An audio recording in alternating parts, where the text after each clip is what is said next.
Hi, welcome back guys. This is your friend, back with the fanfiction. This is the series of What If Luffy Was Chosen Vessel for God to Reincarnate.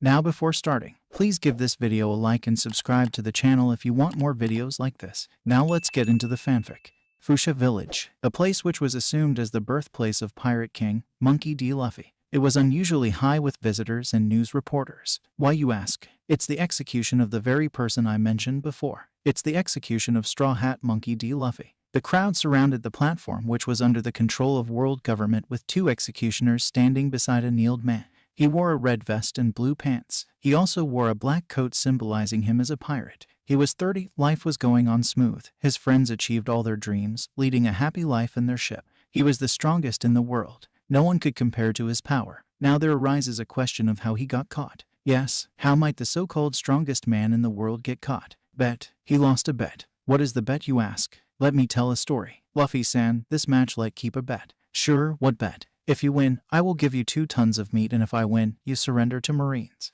Oi Luffy, don't accept it. They will execute. Okay, I'll accept your bet. Luffy, idiot, why did you accept it? No, you are not going to surrender. Guys, chill. That is if I lose. 1 match later. So, you promised you will surrender. I hope you will follow up with your promise. Ugh, fine, I'll surrender. And, here we are. Execution of Monkey D. Luffy. Who is the guy that made the bet? It's Fleet Admiral Kobe. He was the mastermind. But Luffy had no regrets. He lived his life peacefully and achieved his dream. He had lots of adventures. He was now kneeling at the platform built in Fusha Village. Many were tearing up on this. His crew were in disguise. Some were muttering curses. Not that Luffy heard them. He also had used up his life force in a lot of situations, like in Impel Down, Gear 2nd. This execution is just another adventure for him. He looked up, the platform facing the sea. Some part of him wanted his execution in the middle of the sea. But this is where he started his journey. It is only appropriate to end it here. Luffy's piracy was different when compared to others. Others killed, pillaged, hurt innocents. Luffy was the opposite. He saved many people, defeated the evil, basically an undercover marine as his grandpa wanted him to be. A silent breeze washed over his face. Kobe was below, along with the crowd. He apparently felt bad executing Luffy. He was the reason why Kobe was in the Marines in the first place. He silently thanked him for that. Kobe knew no one would try to interfere the execution. Luffy had ordered his crew about that. The crew weren't someone who would go against the captain's orders. But still, Kobe had to stay down for any potential threat. Zoro was looking at the crowd.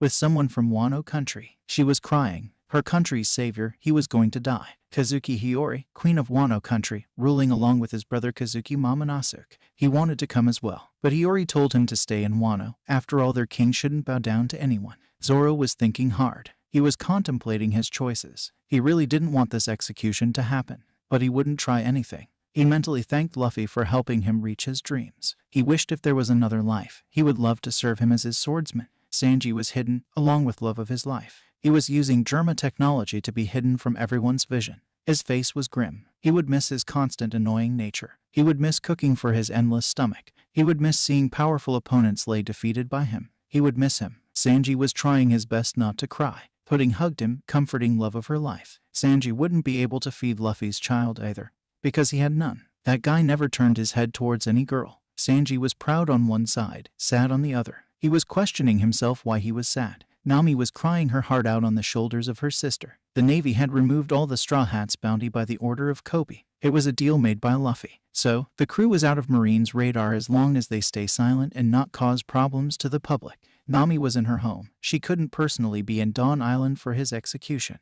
He was her savior. She cursed himself for making that bet. But something told her he had planned about getting executed long before. He was the sole reason why she was able to complete her impossible-looking dream. It was a crazy dream. Navigating till Laugh Tale, and traveling around the world, mapping each and every island. She couldn't accept his execution. She thought being in Dawn Island, she might cause some problem. So, she stayed in home, watching his execution through a Den Mushi, which broadcasted his execution all over the world.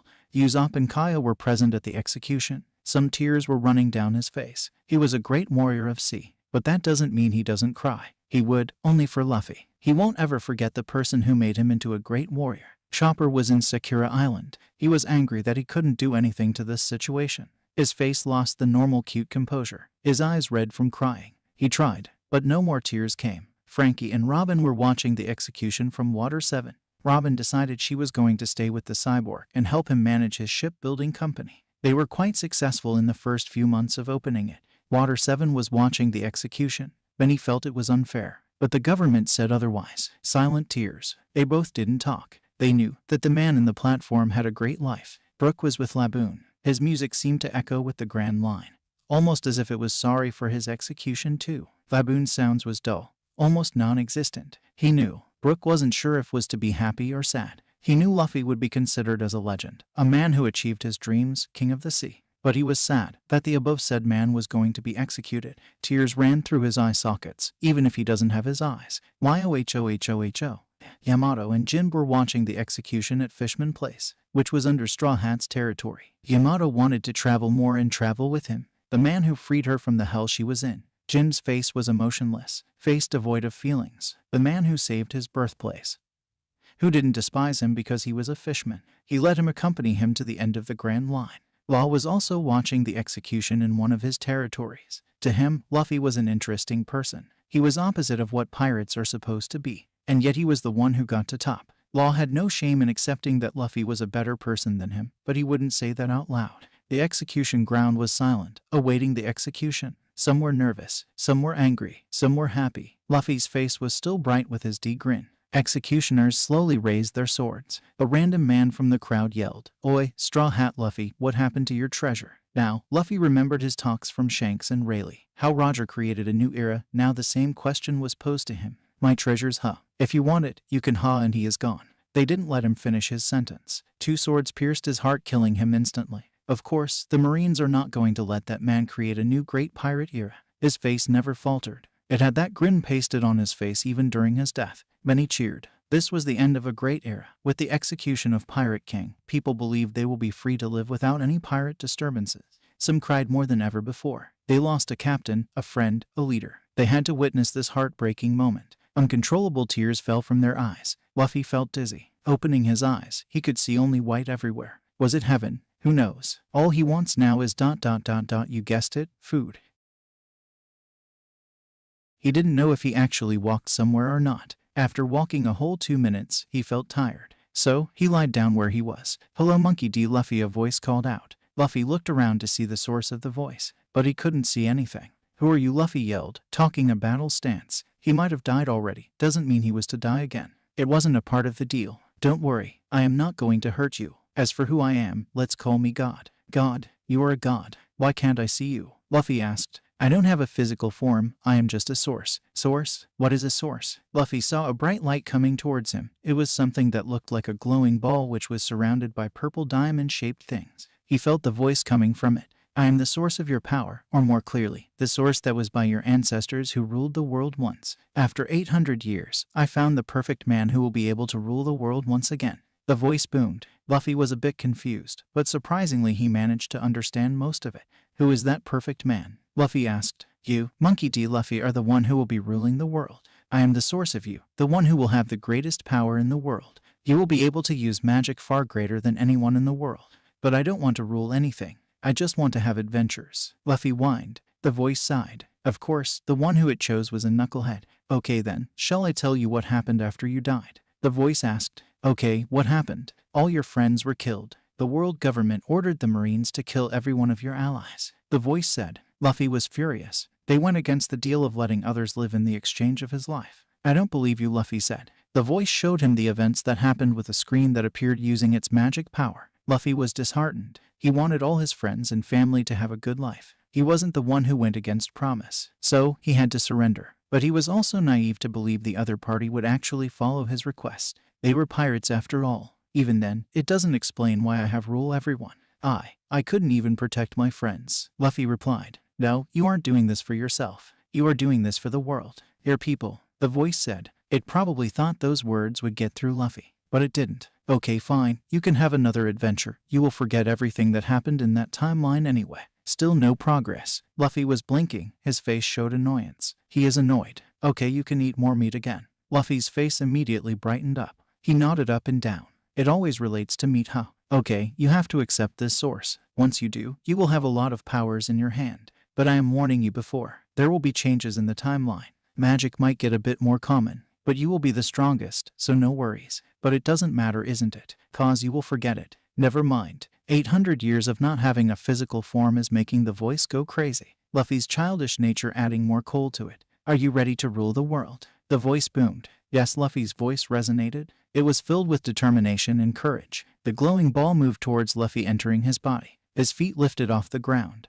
Luffy felt a surge of power flowing through him. He felt the power of Haki, but a million times more powerful. After what felt like hours, it stopped. He landed on the floor and smirked. He was going to be at the top of the world. Okay then, let's start, he said to himself. He lifted his hands. It was covered in magic circles. A huge black magic circle formed on the ground. Luffy concentrated his powers to his hand. Revive, he yelled. He vanished from the place and went into some black hole. He tried to open his eyes, but it was blur. He slowly adjusted to the bright light that shone on his eyes. He opened to see someone with a tattoo on his face. His face carried a huge smile. He tried to speak, but he couldn't. All he remembered was his name. He also saw someone in a doctor coat. He also saw a huge man higher than the man holding him with a bread.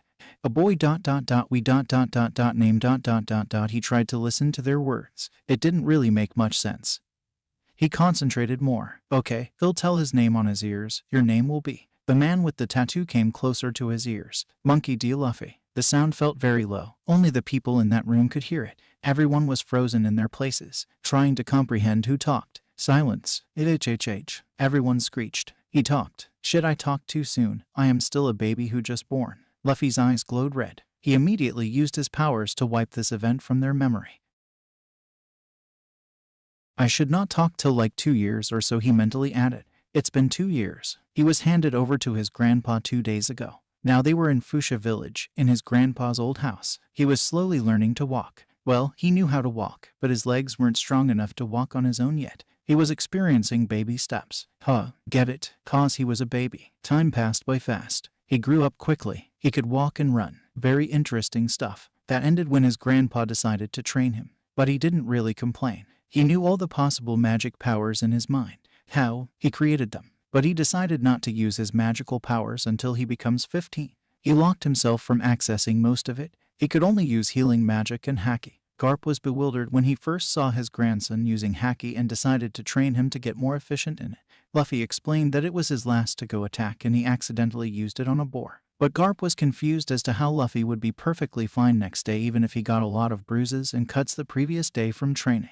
Luffy didn't tell his grandpa he knew healing magic. Something told him it was better to hide it. In 2 years, he was fairly proficient in his Haki. He could take on a normal New World pirate who knows Haki with ease. At least that's what Garp thought. He was walking towards Makino's bar after his morning training regime when he accidentally bumped into someone. When he looked, it was a girl. She had long black-colored hair like him. She was wearing a green skirt with red t-shirt. She looked similar to Luffy in terms of age. She looked a bit malnourished. Luffy offered his hand to make her stand up. Sorry, I didn't see you coming, she said. It's no problem, Luffy said. I am Luffy. What is your name? Anna, she replied. Are you from this island? Yes, you look like you are lost. He spoke. Why, yay, I am new to this island. She spoke. Before Luffy could reply anything, her stomach grumbled loudly. She looked down in embarrassment. Oh, you are hungry. Come with me. He'll take you to Makino. She will give you food. He took her hand and dragged to Makino's bar. He suddenly heard someone yell about pirates in the bar. He ran towards it with Anna. He opened the door to see a tomato-haired man sitting at the bar talking to Makino.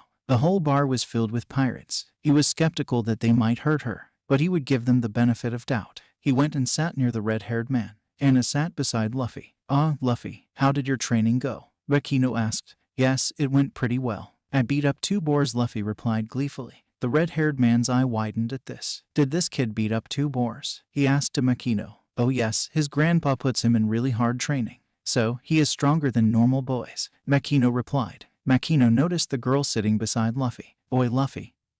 Who is that girl? She asked. I am Anna, she introduced herself to Makino. She is my new friend, Luffy replied. Oh, nice to meet you, I am Makino. Makino, could she get some food? She is hungry, Luffy requested. Makino smiled and went to cook up something. Luffy then turned towards Shanks, who was drinking sake. Hello, Tomato Hair Asen. I am Luffy, he introduced herself. T Tomato Hair. He was furious in anger. The whole bar erupted in laughter. His face went red in embarrassment. He really wanted to hit Luffy, but didn't want to face Makino later. My name is Shanks, kid. Oh, Shanks, are you a pirate? Luffy asked. Anna's eyes widened at that question. She started to sweat a bit. Yes, I am a pirate, Shanks replied, still angry on the fact that Luffy called him Tomato Hair. Then tell me your stories, please. Please. Shanks wanted to use this opportunity in revenging the raven-haired boy. But his sparkling eyes with a cute puppy face didn't leave him a choice other than to comply to his request. Shanks started to tell some stories about his pirate age. He was suddenly interrupted by one of his crew members suddenly telling him about a girl on the ship. Anna's face paled. Shanks went to his ship. Anna and Luffy also followed him. Luffy noticed the sudden change in Anna's demeanor, but decided not to ask anything about it. Where was that girl? Shanks asked. She was in the lowest deck, behind the storage compartment. She looked like she didn't eat for days. The pirate replied. He brought the girl in his hands and made her sleep in the infirmary. Anna was sweating bullets. She immediately went and stood between Shanks and that girl. The girl wore a white and red kimono and she had horns on her head. Don't hurt her. She didn't do anything wrong, Anna said. Shanks raised an eyebrow. Oh, so you know her. Who is she? She is Yamato, my friend. How do you know her? He asked. We sailed on your ship together, Anna replied nervously. She didn't want her friend to get killed. Shanks' eye widened. What? How were you in my ship without us noticing? We hid inside the barrels. We escaped from Wano when you guys landed there. An old man helped us to get inside your ship while you were replenishing your stocks, she said. Everyone saw her in shock. They did not expect to have 2 runaways on their ship without their knowledge. Then how did you eat? It took us 2 months to reach from Wano to here, Ben, first mate of red hair pirates asked. We only ate while you guys weren't at ship. We couldn't come out of the barrel when you guys were at ship on the fear that you will hurt us. We ate some fruits from the food storage. We didn't stop for stocking up since we entered East Blue. Meaning you guys didn't eat anything for 1 whole week, Shanks said with a slight frown. Yamato slowly opened her eyes when she heard people talking all around her. She saw Anna standing in front of her. There was a red-haired man whose aura felt as intimidating as her father. Oh, you are awake. A boy of barely Anna's age said. Everyone's eyes turned towards Yamato. She started sweating. Were these guys going to kill her?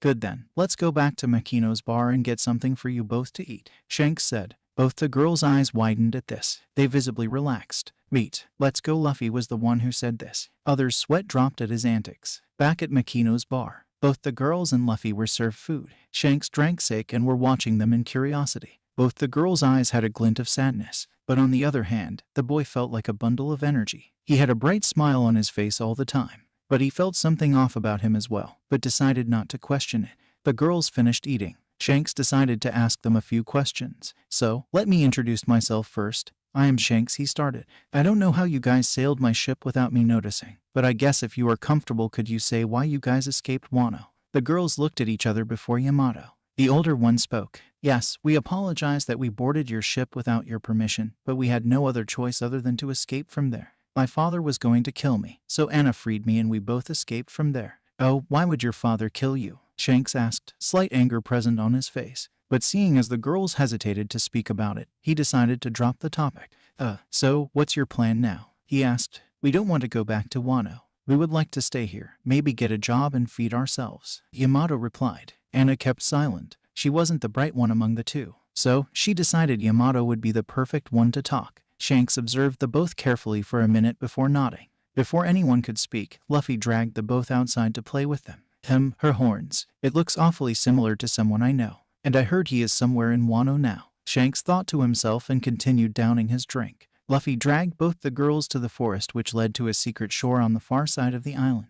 It was evening. The girls never thought they would be free to watch such beautiful sunset. For some reason, Anna felt really nice being with Luffy. But the sadness in her was since fairly visible in her face. So, why are you sad? Luffy asked to Anna. I don't know. I know I have Yamato-Nisan with me, but still I am afraid those guys will come and take us both to Wano. She replied. Who are those guys? He asked. Both the girls frowned. Yamato stayed silent, but Anna decided to speak up. His name is Kaido. He is really strong. Yamato is his daughter, but he keeps hitting her always and doesn't give food. He also keeps me locked in a room. I never get to go outside unless it's some sort of festival, she said. Luffy's face frowned immediately. His face showed anger, which also could be felt from his aura spilling hate, but they too knew it wasn't directed at them. Don't worry, no one will take you both. They'll protect you with my life, he said. The duo stood there dumbstruck. They felt his protective aura surrounding them. They couldn't tell how they felt it, but they knew that this boy wasn't lying. The trio played all day. They visited Makino's bar often to meet Shanks and his crew. He told them various stories about their voyages. Anna and Yamato felt home. Makino also invited the both to work for her in return for their stay and food. They were surprised at this gesture and thanked her. They usually come back to that beach to visit the sunset at evening. Today was no different. The trio made their way to the beach and sat on a rock. They watched the sunset, feeling as if the sun is wrapping them in a warm evening blanket.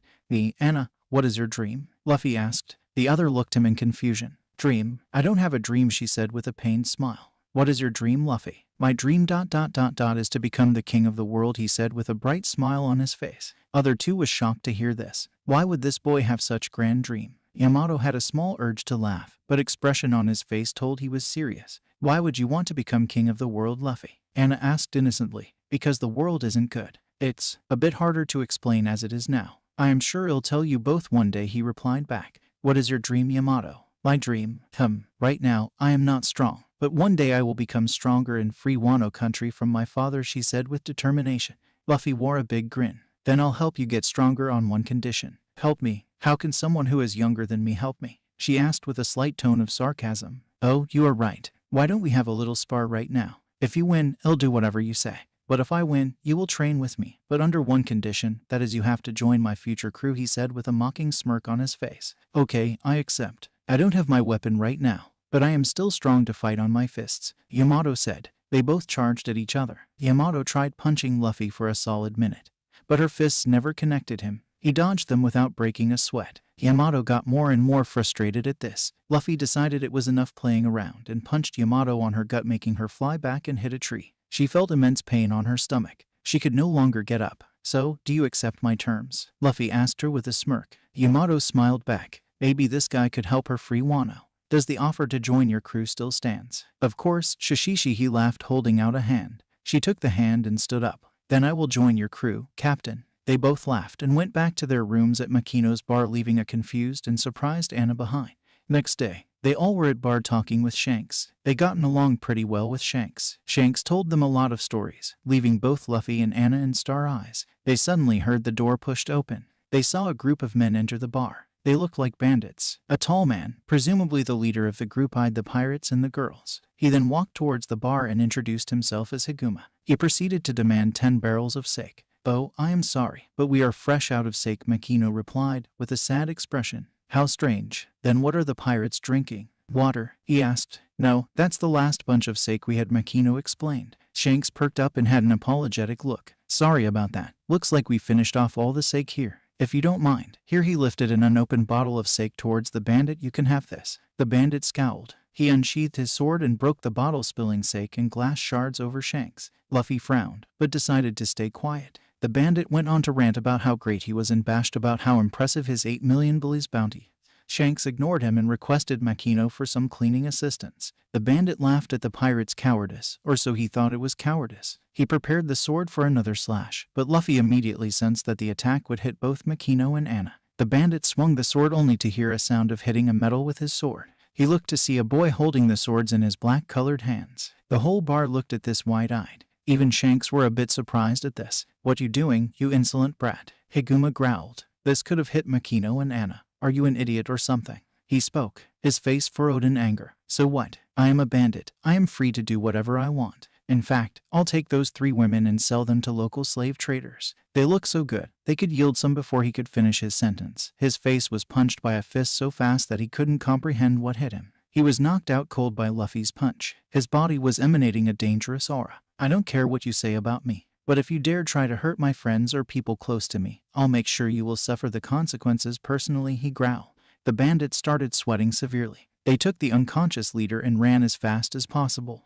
The pirate's jaw dropped at this scene, including Shanks, but he recovered early from the shock and stood up. How can you use haki at such early stage? He asked. My grandpa trained me in that, Luffy answered, still with a frown present on his face. To think this small boy has such proficiency over haki, Shanks mused. When he got down from the bar table he was standing on, Anna wrapped arms around him, sobbing. Luffy looked her and returned the hug. Yamato smiled warmly. She felt safe with him. They broke the hug and Anna sat on the stool, sniffling. Don't cry for such silly things. Cry baby, Luffy laughed. Everyone couldn't ignore the contagious smile on his face. Except Anna. She got angry and yelled at Luffy that she wasn't a crybaby. Everyone laughed hard at the duo's antics. Shanks, when will you go back to Grand Line? Luffy asked. Not sure. We will spend couple of months traveling around East Blue. Then we'll return to Grand Line. He answered. Could you take me with you? I know you won't take me with you to the Grand Line, but you can take me around East Blue. You saw I can defend myself. Also I know how to swim, Luffy asked. with a cute puppy expression in his face. Shanks contemplated about this. He wanted to deny the request, but he couldn't ignore the cute expression on Luffy's face. He sighed. Alright, fine, I'll take you around East Blue, but that's it. You shouldn't ask me to take you to Grand Line. Also, you got to work when you are in ship. Luffy's face lit up in excitement while the girl's face frowned. They wanted to play with Luffy, but they couldn't go with him in the fear that they could be taken back to Wano. Luffy noticed their sad faces. Don't worry guys, I'll be back in a few months, he said with a toothy grin. The duo also smiled. Anna looked at the treasure chest on the table. She opened it to see a fruit. Her stomach growled a bit and she took the fruit to take a bite. But before she could bite, a hand stopped her from eating. She looked at Luffy holding her hand, stopping her from eating. Shanks, that is a devil fruit, right? He asked. Oh yes, it is a devil fruit. We are not sure what type of fruit it is, but if you eat it, you will lose your ability to swim in return of some powers, Shanks explained. Anna immediately put the fruit back in box. Alright Luffy, go take your stuff and meet me at the ship. We will be leaving this evening, Shanks ordered to both Luffy and his crew. They nodded and went to work restocking the ship. At evening, Makino, Yamato and Anna were at port, saying their goodbyes to Luffy and Shanks. They were sad that they couldn't be with Luffy. Anna had a few tears rolling down her cheek. Oi Anna, don't be a crybaby. I'll return in few months, Luffy shouted. Anna got tick mark due to anger on her forehead. I am not a crybaby. I won't cry at all when you return back here again, she yelled back. We will see about that, Luffy laughed. They then set sail towards the next island. What's the next island we are going to, Shanks? Luffy questioned. We are going to visit a friend of mine. I need to get some swords including mine polished. We are going to Shimotsuki village, Shanks answered. Luffy nodded and watched the seas, enjoying the breeze on his face. Shimotsuki village. Okay, Luffy, you can stay in ship or go around the village. But do not cause any trouble, Shanks said. Okay, I won't cause any trouble, he answered and jumped down from the ship. He ran in a random direction towards the village. He wandered around the village, eventually finding a dojo where he saw people training swords. He continued wandering the dojo until he met a green-haired boy practicing with 3 wooden swords, 2 on his hands and 1 on his mouth. He looked amused by that boy and went towards him. The boy noticed Luffy coming towards him and took an offensive stance. Who are you? I haven't seen you around the dojo before, the boy yelled. Calm down, I came with red hair pirates. They had to meet someone on this village. So, I am just wandering around the village. Oh, I am Luffy by the way. What is your name? The boy observed Luffy carefully for a minute. I am Roronoa Zoro. Nice to meet you, Zoro, Luffy said with a smile. Whatever, now go away, I want to train. Zoro said. Why you want to train? That too with 3 swords? To become strong. I want to become the strongest swordsman in the world, Zoro replied. Oh, that's awesome. But I am not sure if you can defeat me though, Luffy said mockingly. You look so weak. I bet you never even held a sword in your hands before, Zoro smirked. That's true. I haven't touched a sword, but I could still defeat you. Luffy looked around. He spotted a wooden branch on the ground. He picked up the branch and looked at Zoro. With this, Zoro was both angry and confused. He wanted to laugh as well as yell at the boy. Nice joke. Why don't you try to beat me with that stick, Zoro smirked, charging at Luffy. Zoro tried to attack the boy in various directions, but Luffy either dodged it or blocked it with the stick. He moved so proficiently. The small spar went on for 5 minutes. Then Luffy defeated him by breaking one of the swords and hitting him in stomach. Zoro was wide-eyed by the power of the scrawny-looking boy. How? You said you never touched any sword. You are lying, right? Zoro asked. Nope, I never touched swords since I was born, Luffy answered. Then how are so good at swords? I haven't even seen my sensei move so efficiently. Secret, Shishishi. Now why don't I tell you some tricks for you to get better at your swordsmanship? He asked. Zoro nodded eagerly. Alright, I'll tell you about Haki. Haki is manifestation of your willpower. You can use it to improve your attacks and also dodge like I did. There are different types. So, how can I learn Haki? He asked. You have to unlock it. I will write down some drills that you can practice to unlock it. You might need someone else's help, Luffy replied. Zoro nodded at this. I will be here for only 1 or 2 more days. You will have to practice on your own. Okay, understood. What are the types of Haki? Oh yes, I forgot to explain that. So basically, there are 3 types of Haki. Observation, Armament, and Conquerors. Observation is the dodging thing I did. Armament is this. Luffy lifted his arm and it turned into obsidian black. This helps in improving your attack power as well as help you defend from attacks. These 2 can be trained by anyone. But the third one, Conqueror's Haki, can only be accessed if you are born with it. It is basically overpowering other individuals will over yours, Luffy explained. Oh, understood. Help me train these 2 days while you are here, Luffy nodded, and they started training. They both trained for 2 days till night. They were so absorbed in training that they forgot they were supposed to get back for dinner. Before Luffy could go back to ship, he sensed someone's health going down rapidly. He ran towards it and Zoro followed him, confused. He went inside the dojo and saw a girl lying in a blood pool. Luffy assumed she fell down the stairs and hit something very sharp. He sensed for other presences nearby. Only Zoro was close to them now. Zoro's eye widened at that. His face became pale at the scene. Luffy ran up to the girl and turned her around. He saw a nasty cut on the back of her throat. He could heal it with his magic, but he couldn't let anybody know about his magic so soon. He used Conqueror's Haki to knock Zoro out and started to heal the girl with his magic. He could feel her heartbeat getting better and life returning to her. Once he felt it was stable enough, he closed the wound with some bandages he found in the nearby room. Zoro slowly opened his eyes. He saw Luffy sitting beside the girl, who was sleeping on the floor. Luffy's trousers were covered in blood. What happened to her? Why are you covered in blood? How did this happen? He barraged Luffy with questions. Calm down. My guess is she fell down the stairs and the nail on the floor pierced her neck. Don't worry, she is safe. I covered her wounds just in time. I learnt basic medicine from someone I know. Luffy lied a bit, but Zoro couldn't really notice that. He was too focused on the girl. He let out a sigh, calming down. Her name is Kuina. She is a really strong, and I haven't beaten her even once. Zoro replied. Oh, that's nice. Why don't you take her to her room and inform others about what happened? They'll get back to ship and change my clothes, Luffy said. Zoro nodded. Back on ship. Oi, Luffy, you are late for dinner, Shanks said. He then saw the blood on his trousers. What happened? Why is there blood on your trousers? Shanks asked, with a slight panic. This also got the attention of other crewmates. Don't worry, nothing happened. A girl fell down the stairs and a nail pierced her neck.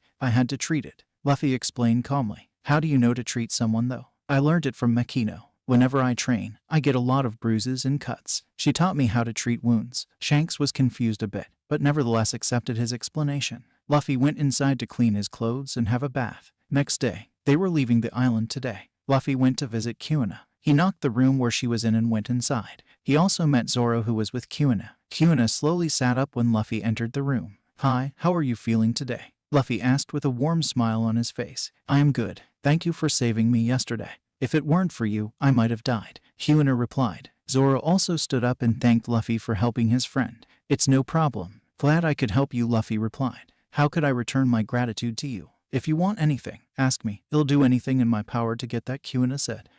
Then why don't you both get stronger? I already gave some instructions to Zoro. In future, you could accompany me in my journey. Journey? You becoming a pirate or something? Zoro asked. Well, my end goal isn't really a pirate, but sure, they most likely will label us as pirates, Luffy answered. But I am a girl. I could never become stronger than this, she said, tears dwelling in her eyes. What are you blabbering about? There is nothing such as boys stronger than girls. It all depends on your strength and training. Just train and become strong. We will meet one day again, Luffy said, leaving no room for argument. Kuina wiped her tears and nodded firmly. Zoro and Kuina said their goodbyes to Luffy. It's been a month since they left Fusha. They visited some islands. Luffy was really interested in books. He wanted to learn more about this world and its current affairs. He was a bookworm when they were in ship. He was a good company to Ben while reading books. They talked about various things. Luffy was sulking. Today was a no-reading day. Shanks noticed he was too into books that he ordered Luffy not to read for an entire day. Luffy was watching the waves, his face covered in a sad expression. He looked all around, completely filled with water. He did like this feeling. He looked at a rock formation at distance. At first it was normal, but once he narrowed his vision, he could see some colors on the rock. He immediately sensed 3 auras on that rock. Oi, Shanks, I am sensing 3 people on that rock, Luffy yelled. Shanks used his observation haki. He immediately ordered the crew to take the ship near the rock.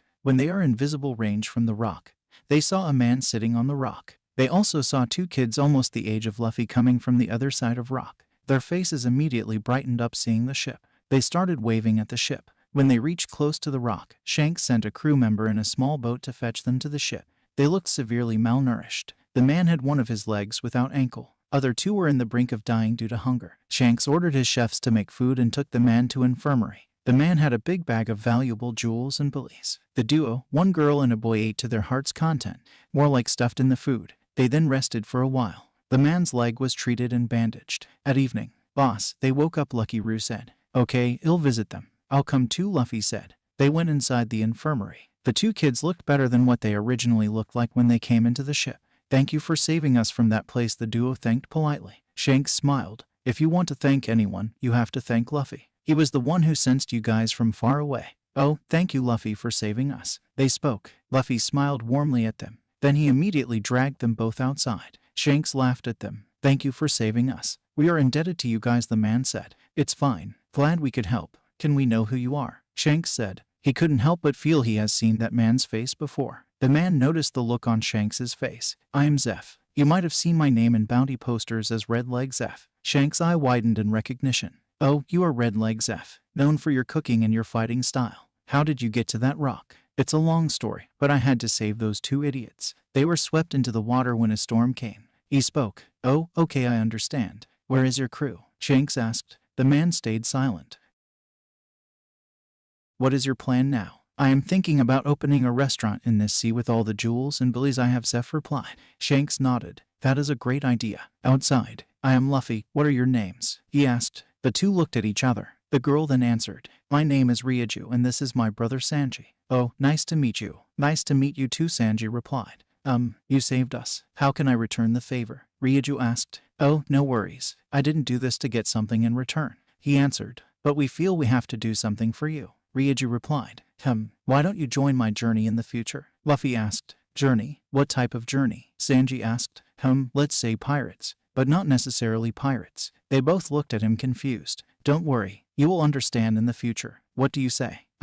As much as we love to, we also have to repay our favors to that old man. He saved us from drowning into the ocean. Ryuju spoke up. But before Luffy could answer, Shanks and the old man came out of the infirmary. Don't even think you owe that to me. I did what I wanted to do, Zeph's voice boomed. But you saved us from drowning. Like I said, I just did what I felt like. You can go with that boy if you want and follow your dreams, Zeph said. Ryuju thought for a bit. What are you going to do now? Old man, she asked. I am planning on opening a restaurant in the sea. Could you maybe teach us how to cook and help you in the restaurant? It would be a way to repay the favor we owe you as well as it will be helpful when we set sail. Zeph thought for a bit. Very well. But it won't be easy for you brats. Don't think I'll go easy on you. If you slack off during work, I'll personally kick you out of the restaurant. They both brightened up. Yes, sir, they said in unison. They both talked with Luffy all day. It would take a week to reach next island. What are you guys' dream? Luffy asked. They both contemplated about saying their dreams. Have you heard about All Blue? Sanji asked, his face glowing brightly. No, can you say about it? Luffy asked in genuine curiosity. Ryuju smiled warmly at her brother's excitement. It is a miracle sea where fishes from all the seas come together. It is the dream of every chef to find it, he replied. Luffy's mouth drooled at the thought of food. What is your dream, Ryuju? My dream is to be free and help my brothers achieve his dream, Ryuju replied. Luffy grinned at her. They both talked and played the whole day. Luffy also explained them about haki and how to get stronger with them. Both Ryuju and Sanji observed clearly. Luffy trained them on observation and gave them instructions on armament haki. A week later they arrived an island. The duo and the old man were dropped there. They thanked them again for saving and then they set off. Shanks has been observing Luffy. Something about him felt off, like he wasn't normal. Luffy noticed it clearly, but didn't say anything. He kept himself immersed in the books. Shanks decided to ask about it. You hide more than you say out loud. Right, you can say that, but it's not something I can say now. It has to remain secret for now, Luffy replied. I understand. What would be your goal then? My goal? To get to the top, Luffy replied. A huge grin on his face. Shanks could help but smile at that. Luffy had been sensing the thing that he wanted to get more clearly. It was the main reason why he wanted to come with Shanks. They reached an island to get supplies. Shanks and others went to buy them. Luffy got down the boat and started to walk towards the direction where he felt the thing he has been looking for. He eventually came to the shore and saw a small island at distance. He jumped into the water and swam towards the island. When he reached the island, he walked towards a rock that was in the middle of the island. He smirked. He coated his hands in armament and punched the rock hard. It broke and revealed the thing that was inside the stone. Luffy took it and put it in his dimensional storage. Shanks was waiting on the boat. They had finished stocking up and were waiting for Luffy to come. They saw Luffy walking towards the ship. Where did you go? Shanks raised an eyebrow. Oh, I am sorry. I was walking around the island, just wandering, he answered, scratching the back of his neck sheepishly. It had been 7 months since they set off from Fusha. They decided to set sail towards Fusha to return Luffy and then return to Grand Line.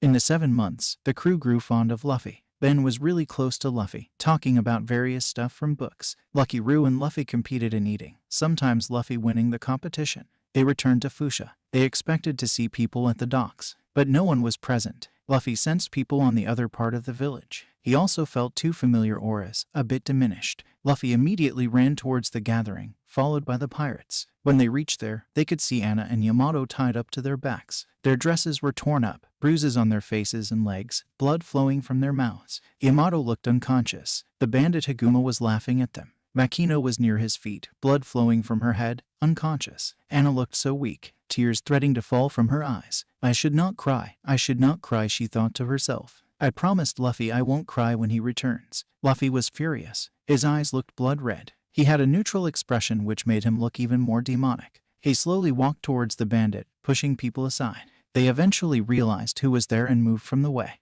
Anna perked up to see Luffy at a distance from Higuma. His face carried guilt and anger, but she could only guess it from the aura spilling from him. Higuma looked at Luffy and laughed like a maniac. Look, your poor friends beat up and bruised. I'll take them and sell them to local slave traders. Looks like they will make me some good money. This woman will also be good for entertainment. Shanks walked a few steps, but was stopped by Luffy. He slowly walked forward. Waves in the seas become more furious, but no one noticed it. Their eyes were fixed at Luffy and the bandit. I told you right, not to touch my friends or ill deal with you personally. Now that you have done it, be ready for consequences. Luffy growled as he walked slowly towards Higuma, crackling his knuckles. The bandits laughed at the boy. One bandit pointed a gun at Luffy's head and told him to stop moving. He just looked at the pirate with dark eyes. Are you ready to put your life on line? He asked. The bandit looked at him confused. Now that you pointed your guns at me, are you ready to risk your life? Because those are not for plays, Luffy said. They all heard a gunshot and a bandit falling to the ground. Lucky Roo shot the bandit right on the head, killing him instantly. Higuma looked at them shocked. He yelled at them that they were cheating. What do they look like? They are not saints. I am not a saint. You hurt my friend. Now get ready for consequences. Luffy replied. Higuma picked up the girl and started to run towards a boat. Ben stepped forward to stop him, but was stopped by Shanks. It is his fight, he said. The other bandits rushed at Luffy trying to hit him, but they couldn't hit him even once. They all were defeated by Luffy in 15 seconds. He sensed Anna at the shore and ran towards her. The bandit set off in a small boat with Anna as hostage. Haha, he could never catch me in the sea. I don't want you anymore. You can die. He threw Anna at the sea. Since Anna didn't know to swim, she felt like she was drowning. She was trying her best to stay above water. Then a big creature, a sea king, came out the water behind Higuma's boat. Higuma's face paled at the scene. He started cursing and pleading at the creature to let him go. But those went in vain since the creature ate him and crushed his boat in one bit. Luffy knew Anna would be its next target. He reached Anna and hugged her sideways, helping her to stay above water. The creature charged towards the duo to eat them, but it immediately felt a force stopping it from moving any further. Luffy looked at the creature at its eyes. Luffy's eyes turned pearl blue. Go away, he said. The sea creature started sweating profusely. It immediately dived back and swam as fast as it can. Anna clutched Luffy's shirts tightly and cried loudly. Now why are you crying? Are you still a crybaby? He asked with a smile on his face. I am sorry. I couldn't have hurt you. I could have killed you, she wept. Luffy patted her head warmly. Don't worry. Nothing happened to me, right? Also, your life is more important and I'll always put my life on the line to save you any day. He smiled at her. She felt a warm tinge at her heart. She hugged him tightly. Luffy slowly swam back to shore. That's one heck of a show you put on there, anchor ... and ... Luffy. Shanks laughed.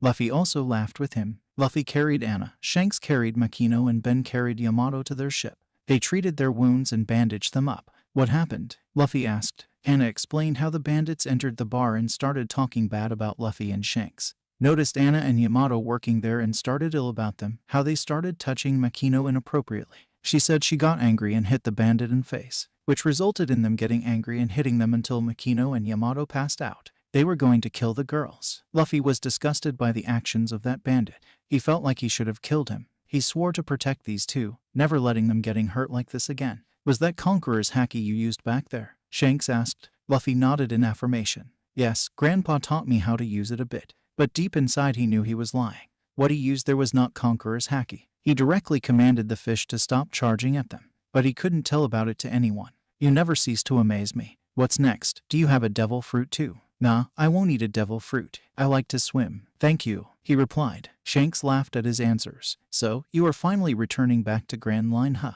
Luffy asked. Yes, it's time to return. I guess we will meet you at the top, Shanks grinned. Luffy grinned back. I will miss you, Anna spoke. What is your dream, little angel? Shanks asked, the girl blushing slightly at the compliment. Me, I am going to prove to Luffy that I am strong. I am going to become the strongest woman in the world, she grinned. Luffy laughed, as if a crybaby like you could become strongest women. I will. I have to get strong if I have to become a queen of the world, she said. The elder man and Yamato blushing slightly at the declaration while Luffy being completely oblivious to the situation, laughing. "Oh, you will become stronger than us then?" Shanks asked. "Yes, I'll prove that I am strong," she yelled. Then little Princess Shanks took his hat off him and placed it on the girl's head. "This is my precious treasure. Return it back when you become strongest women. That's our promise." Anna was crying, tears running freely on her cheek. "I will," she murmured. Shanks looked at Luffy. "So, I take it as you're going to become the king then?" "Yeah, but I think I also have some other dreams too." He looked at Anna with a warm smile. Shanks also smiled and handed him a treasure. Luffy looked at it with confusion.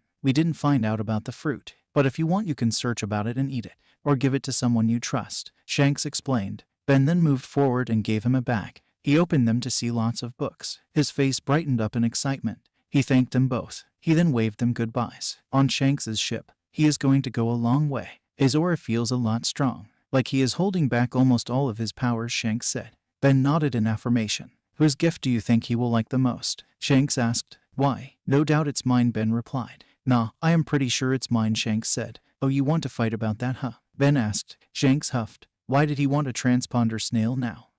No idea. Maybe he wanted to talk with me about the books," Ben replied. Boring, Shanks muttered. Ben laughed. Yamato and Anna were recovering pretty well. Makino was also recovering, but still she insisted that she had to work on the bar. Luffy couldn't stop her. Luffy was a bit angry on what happened with Anna. He swore to protect them till the end, but his conscience felt it was weird. "Oi, Luffy, let's go to mountain. I need you to meet some people." Anna dragged Luffy towards the mountain.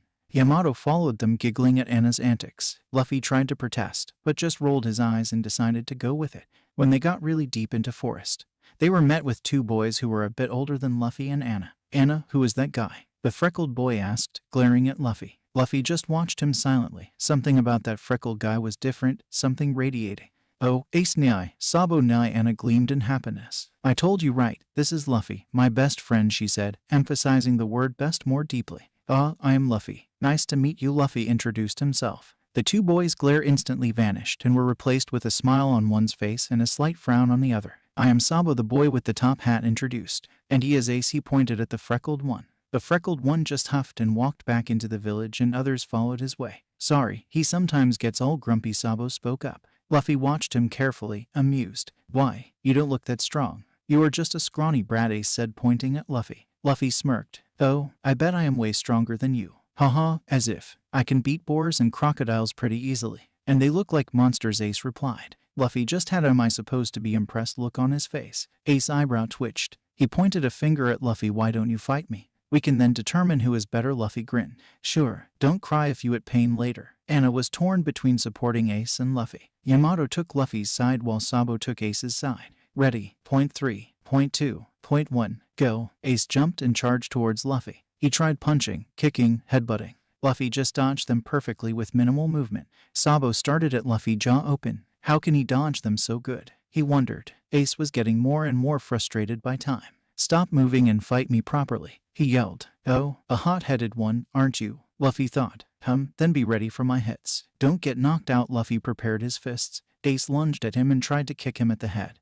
But Luffy blocked it with his left hand and punched Ace in his gut, sending him through 2 trees before he passed out. I might have overdone it," he murmured. Ace slowly opened his eyes. He saw a few blurs around him. "What the hell happened?" he muttered. "Oh, Ace, you are awake." Sabo's voice reached his ears. "Sabo, what happened to me?" Ace asked, his vision clear now. "You were knocked out by Luffy's punch," he replied. Ace scowled. "No way, you cheated or something." "Haha, I would never cheat or anything. It was purely my strength." "We can do another round if you want," Luffy replied. "Fine, I am hungry and too tired for another round." "So, you win for now," Ace replied. "Yosh, let's go hunt something then," Luffy said. Others nodded and walked towards the forest in search of some animals. "Oi, Luffy, you damn brat. I know you are somewhere here. Come out," a voice yelled. Ace and Luffy immediately perked up at this voice. Both tried to hide somewhere, but that was of no use when they both were lifted up by their collars by a large intimidating figure called Gramps. "Oi, shitty old man, leave me down," Ace yelled. Luffy was trying to get out of his grip.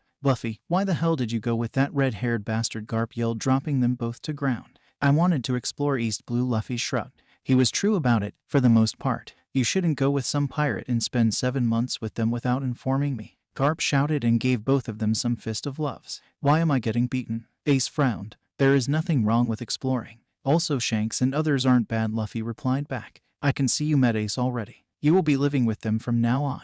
Garp said. Luffy, how do you know this old man? Ace asked. Oh, he is my grandpa. Grandpa? How? Ace was confused. My name is Monkey D. Luffy. Ace's eyes widened. Oh, so he is Garp's own grandson, Ace realized. Then I suppose I should introduce myself properly too. My name is Portgaz D. Ace. D-ho. How interesting, Luffy smirked. He was going to have a lot of fun. Ace, introduce him to Daten. Tell her to make you both into good Marines. I'll see you guys later. Garp walked away. Ace stuck out a tongue at him. Why were you guys so afraid of him? Sabo came out from the bush he was hiding along with Anna and Yamato. Oh, his hits are painful, Ace replied. That explains. By the way, Luffy, how were you able to dodge Ace's hits so good? Sabo asked curiously. He had been thinking about it since the fight and can't get his mind out of it.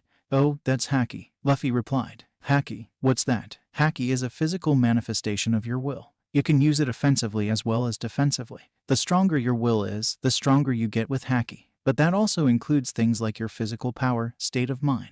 Luffy explained. There are 3 types of Haki. 3 types. What are those? Observation, Armament, Conqueror's Haki. Observation is the thing I did before. You can predict your opponent's moves with Observation Haki. You can also use it to determine your enemy's presence and power. If advanced, you can see some future as well, Luffy explained. Sabo and others were listening to him, star-eyed at the aspect of these mystery powers. Next, Armament. It is like an armor around your body. Like this, Luffy clenched his hands and it shone black. This is really good for defense as well as offense. It increases your powers and your hits, and it also helps you when you fight Devil Fruit users. Devil Fruits? I thought they were a myth. Sabo questioned. Nope, they are very real. He'll explain about them in a bit. If you were to advance Armament, you can hit someone through their defense, causing internal damage. It is really useful to fight. Now these 2 can be learnt by anyone. But the 3rd type can only be accessed if they are born with it. It is the Conqueror's Haki. Conqueror's Haki is used to overpower your will over others. There are other applications to it, but we won't dive deep into them. Okay, we get the idea. But you said you will say about Devil Fruits as well. Ace asked. Yes, there are 3 types of Devil Fruits. Paramecia, Zoan and Loja type Devil Fruits. Loja is basically elemental Devil Fruits like fire, ice, light. They provide really high powers and intangibility. They are generally considered as the powerful out of all the Devil Fruits. The next type is Zoan. It lets you transform into different types of animals. They provide high durability and attack power. The rest all falls into Paramecia category. Like rubber, dice, flower, spring, etc. They are the most common out of them. Everyone listened to him in awe. Well, Ace and Sabo did. Yamato and Anna knew about them previously. Uhhh, Yamato started. Others turned their faces towards her. I trust you guys, so I want to tell you guys about something. Everyone looked confused. I ate a devil fruit, but I don't know how to use it. I still haven't tried using it once. Ace and Sabo's jaw dropped. Anna knew about it and Luffy was calm about it. What devil fruit you have? Ace asked. My devil fruit is in you and you know my model, Okuchi no Makami, Yamato answered, looking down. She was ready for them laughing at her. But no one seemed to laugh. They were just frozen, trying to process the information. Luffy took a book out of nowhere and started to scroll through it. Oh, it's a mythical zoan, Luffy said. What is a mythical zoan? Sabo asked. It is said to be the rarest of devil fruits. As the name says, it is usually related to mythical creatures. It gives extra powers that normal zoan fruits doesn't usually give out. Ace and Sabo looked in awe with this new information. Yamato felt relieved that no one had laughed at her. How did you get the fruit? Luffy asked. I ate it while I was hungry without knowing it is a devil fruit, Yamato answered honestly. Luffy nodded. This is common as Grand Line, I guess. I will help you train your devil fruit, don't worry. He smiled. Yamato smiled back. Then Sabo spoke up. Luffy, could you train us with Haki?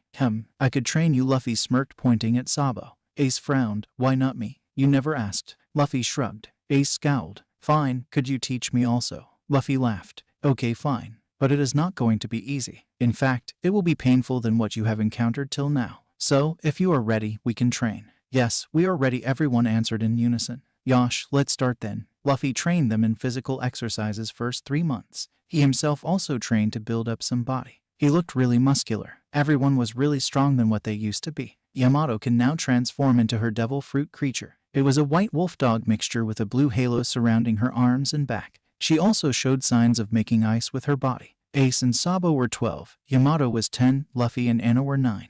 Oi, Luffy, come here, Ace shouted. Luffy was exercising with 10 boulders in his hands while reading a book. He dropped them and walked towards Ace. Ace had a bottle of sake in his hands. Is that Daten's sake? Sabo asked. Ace nodded. I heard that drinking sake makes us brothers. Let's do that. Alright, let's do it, Luffy yelled cheerfully. We will also do it, Yamato and Anna said. No, you both cannot do it. It is a ceremony for boys. But you both will be sisters to me, and Sabo always, Ace answered. Yamato and Anna face scowled. Why am I not sister for Luffy? Anna asked innocently. Ace and Sabo paled. They didn't think this through. He is your sensei, right? So, he cannot be your brother for now. I am sure you will understand later, Sabo answered, hoping she would believe him, and she did. Yamato was confused as well, but she decided not to question it. The three boys shared their sake, marking their brotherhood. They swore to protect each other till the end of their lives and protect their sisters as well. It's been 3 years. Ace and Sabo were 15 now. They unlocked their observation as well as armament and have been training to get really proficient at it.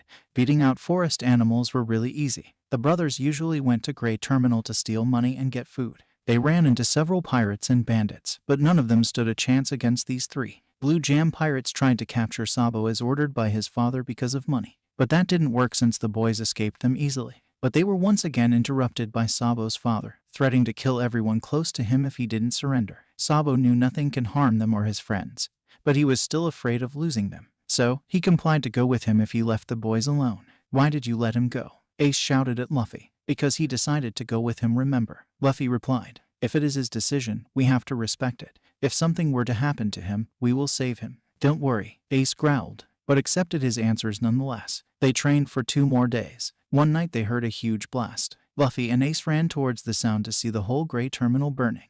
Both of them were furious that they couldn't do anything. Luffy cursed himself for locking up his magical powers. He couldn't use them till he was 14. There was a sudden gush of wind that made path for people to escape from the fire. Luffy sensed a really strong presence, but he decided to worry about that later. Next day, they stood at the mountains watching the arrival of a celestial dragon, who is supposed to be the mighty powers of the world. Luffy's face frowned at this. They then saw a boat going into the sea, with a familiar face in it. It caused immediate panic in Ace. The celestial dragon, Saint Jalmac, was angry at the sight of some commoner's boat daring to cross the ocean while he was coming towards the land. He shot the boat with a bazooka, but Sabo sensed it coming and covered himself in armament haki to protect himself. But he was knocked out of the boat and started drowning. Luffy and Ace ran towards him at really high speeds. They saw Sabo saved by a man with green cloak. Luffy also sensed that man Zoro was the one he felt last night. They saw a big ship docked, hidden from rest of the island. They also saw the people who were used to live in Grey Terminal before. The green-cloaked man stood before them. Who are you? He growled. He was clearly not in the mood for fight. What did you do to Sabo? Oh, I assume he is your friend. Don't worry, he was injured a bit, but he is safe now. We are treating him at the infirmary, the man answered. Why should you help him? Ace raised an eyebrow. Revolutionary Dragon, Luffy said. They both looked at him. You are him, aren't you? Luffy, the man thought. How much you have grown. Yes, I am Dragon, Monkey D. Dragon. Ace took a few seconds to realize it. What? Monkey D? Meaning you are related to Luffy? Yes, he is my son, Dragon answered. Ace took a defensive position in front of Luffy. What are you going to do to him? Nothing. I wasn't thinking I would meet him today. But now that I am here, I wish to talk to him, Dragon answered honestly. Ace, go and look if Sabo is okay, Luffy said. But, will you be okay? Ace asked. Yes, I will be fine, Luffy answered. Ace nodded and gave Dragon a glare before running into the ship. I thought you would be more surprised, Dragon said. I don't really see a reason to why I should be. To be fair, you were never present in my life all these years. I have heard about you from the newspapers I read, and that's how I knew who you were, Luffy answered with a neutral face. Fair enough. Don't you hate me for not being in your life? Not really. I know you have your reasons for not being with me. Yes, I would have liked to be and grow up with you, but it's fine. I have good friends ... and no, I have good family now and I am happy, Luffy answered. Dragon's eyes widened slightly. Then he smiled. He has grown quite strong and intelligent, he thought. What do you plan on doing in the future? Dragon asked. He wanted to know if his son will take the right path or not. I cannot say that to you yet, but it would be something related to what you are doing. And I am not becoming a marine, Luffy answered. Dragon felt a bit disappointed at the answer. I can see you are strong now for your age. Would you like to come with me till you decide what you will do? No, it's fine. I will have to train my brothers. But, will you come pick me up 3 years from now? I will be 15 at that time. I can help you with some projects in East Blue and also learn how Revolutionary Army works. Luffy asked. I think I can do that. But why 15? Are there any specific reasons for that? My brothers will set sail at 17. They are 15 now, meaning I have to train them for 2 more years and then I'll join you for a year. Okay, I understand, Dragon replied. Ace and Sabo came to the docks. Sabo's eyes immediately recognized the figure. You are Revolutionary Dragon. I also met you yesterday, he gaped in shock. Yes, I am. Hope you are doing well now, he replied. Yes, thank you for saving me. Sabo bowed his head. Sorry, I was being a bit harsh before, Ace said. It's fine. I am glad Luffy has such protective brothers. Dragon replied. Why Luffy? Sabo asked. He is Luffy's father, Ace shrugged. HHH. Sabo yelled. You are Luffy's father. He froze in shock. He took some minutes to recover from shock. All right then, I suppose we have to set sail now. I will be looking forward to our meet in 3 years. Dragon said to Luffy. Can I have your Den Mushy number? Luffy asked. Yes, sure. Dragon handed him a paper with his number on it. We will meet in 3 years. Bye, Dan, Luffy answered. Dragon smiled. Ace and Sabo smiled, telling their goodbyes. Oi, Luffy, why did you say 3 years? Ace asked, walking towards their base in mountain. Oh, that. I asked if I could come with him for a year to learn how revolutionaries work, Luffy answered. The other two nodded at his answer.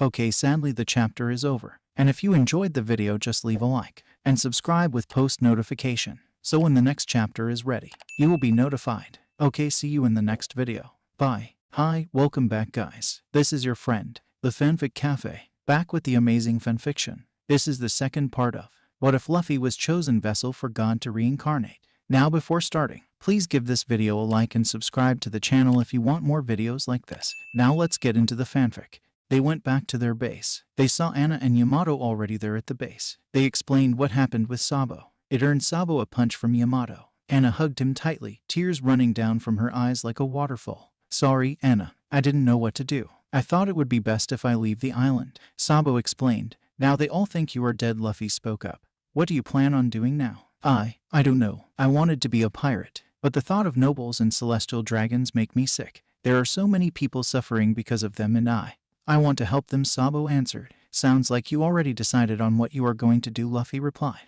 Yeah, I think I have. But you guys might hate me for that, Sabo said. His face frowned. Ace looked at him confused and curious on what he is going to do. I want to become a revolutionary, he said. Silence. What? That's it. I thought you were going to join Marines or something, Ace said. Luffy just chuckled at Ace's reaction. Sabo looked at him wide-eyed. Aren't you going to hate me for not becoming a pirate? What? Of course not. You are my brother. As long as you are free and happy, it doesn't matter what you become. Ace replied with a smile on his face. Sabo was surprised. He looked at Luffy. I am very fine with your decision. In fact, I don't think I mentioned anything about becoming a pirate myself. But if I set sail on the sea, they will make me as a pirate themselves. So as Ace said, as long as you are happy. Luffy smiled. Sabo hugged them both. He had the best brothers in the world. No doubt. Yamato and Anna also joined the hug. Best sisters in the world too. Oh yeah, Luffy, you never mentioned about your dream, Sabo asked. My dream? I want to become the king of the world, Luffy grinned.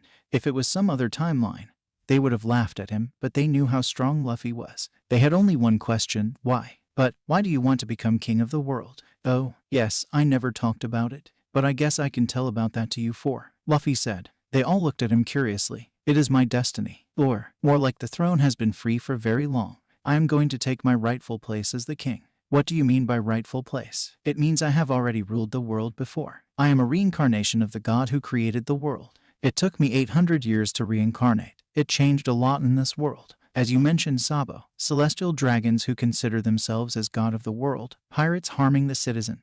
Those all happened in the 800 years when I was gone. Now that I have returned, I'll have to change them. Luffy answered. If you are God, can't you just defeat them now? Ace asked. Well, I could to some extent. There is some force preventing me from actually doing that, but it won't last long. I will get to the place which served as my kingdom before and break the protection spell. And also, I like to have adventures. So, there's that, Luffy answered. Others looked at him shocked at this revelation. They were talking to a god all this time. Also, you wonder why you have your name has D in it. D is a clan of people who come from my own blood. Their magic power is higher than any other in the world. I can sense 2D here, he said, looking at Ace. 2. I know Ace is one. Who is the other? Sabo asked. Anna, what is your full name? Luffy asked. Anna looked at him confused. My full name? I have always been told my name is Anna, she answered. So you don't know your hierarchy. That's fine. I can sense you are from my blood as well. You must be a D too. Luffy answered. Anna thought for a minute. D, Luffy. You say I am a D, then can I have my name as Monkey D, Anna? She asked innocently. Sabo and Ace's breaths froze. Yamato blushed a bit. Luffy blinked. Anna looked at them confused. Did I ask something wrong? Anna, you cannot ask such stuff yet, Sabo spoke. Why can't I? Anna asked. Nothing. You cannot steal other people's names, right? He tried to reason. But Luffy is my friend, right? I can have his name, right? Anna asked. Ace and Sabo were a bit red in embarrassment. They didn't know how to explain it to her. You can't have my name until you become the strongest women in the world, Luffy spoke. Others looked at him wide-eyed. Is he? Also, Awa, but I want your name. You are my best friend, Anna whined. No, only the strongest of D-Clan can have Monkey D in their name, Luffy answered, completely oblivious to the situation. Others face-palmed. Anna brightened up. Of course, he doesn't know about those, they thought. But was it true? And you have to marry someone to get their names, Luffy said. Others gaped in shock and blushed heavily. What is marriage? Anna asked. You don't know what is marriage? Yamato asked. Makino had given them the talk. Then she remembered Anna sleeping during the whole talk. Of course, she doesn't know, Yamato deadpanned. Luffy looked at Ace and Sabo with a confused expression. What? They asked in unison. I had noticed the word marriage in books before, and that if someone marries a woman, they can change their name. But, what is marriage? Luffy asked. The duo crashed on the ground in disbelief. He doesn't know either. They dragged him for the talk. It went on for 2 hours. They came back to their base. Luffy's face flushed in beet red color. Others were a bit red, but they were laughing at the pair. You said you were the king of the world. And yet you don't know what marriage means, Ace roared in laughter. Luffy twitched. A tick mark appeared over his head. Of course, when you reincarnate you don't get all the knowledge. Only about the powers and some other stuff. He yelled in annoyance. Others clutched their stomach and laughed even more. Anna looked at them confused. I am sorry, Anna. I didn't know what it meant either. I only knew the word marriage, but not the meaning, he said. Oh, teach me what it means too. Anna shouted. Others' face paled. No, we are not explaining her, they thought in unison. Anna tried several ways to make them tell what it means, but then she eventually gave up asking about it. It's fine. I will still become the strongest woman in the world, she puffed her chest in pride. Luffy smiled warmly at her. Yes, and I will make sure I will help you with that. Others cooed at this. Man, what a fun day it has been. Even if Anna doesn't know about it, she likes Luffy. Good thing we didn't let her take part in Brothers' ceremony, Ace and Sabo thought. Yamato understood the reason why Ace and Sabo didn't let Anna take part in the ceremony. She saw the look Anna had in her eyes whenever she saw Luffy. Ace and Sabo took Yamato with them towards the place where they had their sake to mark their brotherhood. They did the same with Yamato. Now you are our sister. Well, you were before too. But still, this makes it better. Ace said. But why didn't you let me take part in the ceremony before? Yamato asked. Well, if we did it with you and not with Anna, it would make her angry. And we can't let her make brotherhood with Luffy. Now she is busy talking with Luffy, so we figured this would be the best time to do it. Sabo explained. Okay, I understand, but you both should do it with her too. If she learns we did this, it would hurt her feelings. Yamato explained. They both thought for a minute.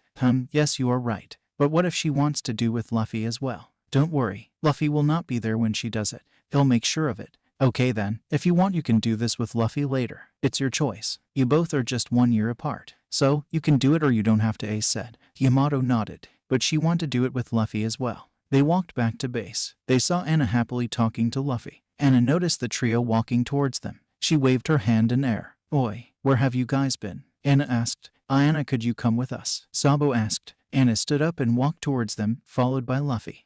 Luffy, I want you to train with me for my devil fruit powers. Can we do it now? Yamato asked, internally sweating. Okay, once you guys finish what you wanted to do, meet me. I am going to teach something new, Luffy said. Others looked him with confused expression. Does he know what we were doing? They took Anna and shared sake with her. She looked really happy. She hugged both her brothers for 5 minutes. They looked at her warmly. They were lucky to have such happy-to-go sister, and anyone who tries to hurt her will pay with their lives, they vowed to themselves. They went to their usual training ground, which is a huge place with no trees. They saw Luffy and Yamato training with their devil fruits there. Yamato has advanced pretty well with her devil fruit. All the 4 also had Conqueror's Haki, which was a slight surprise for Luffy. He trained them to control it. Ace and Anna's were the strongest in the bunch. Oi Luffy, why did you call us? Ace asked. Luffy stopped their training and walked towards them. They all stood in front of Luffy. I called you to teach about magic, Luffy said. Magic.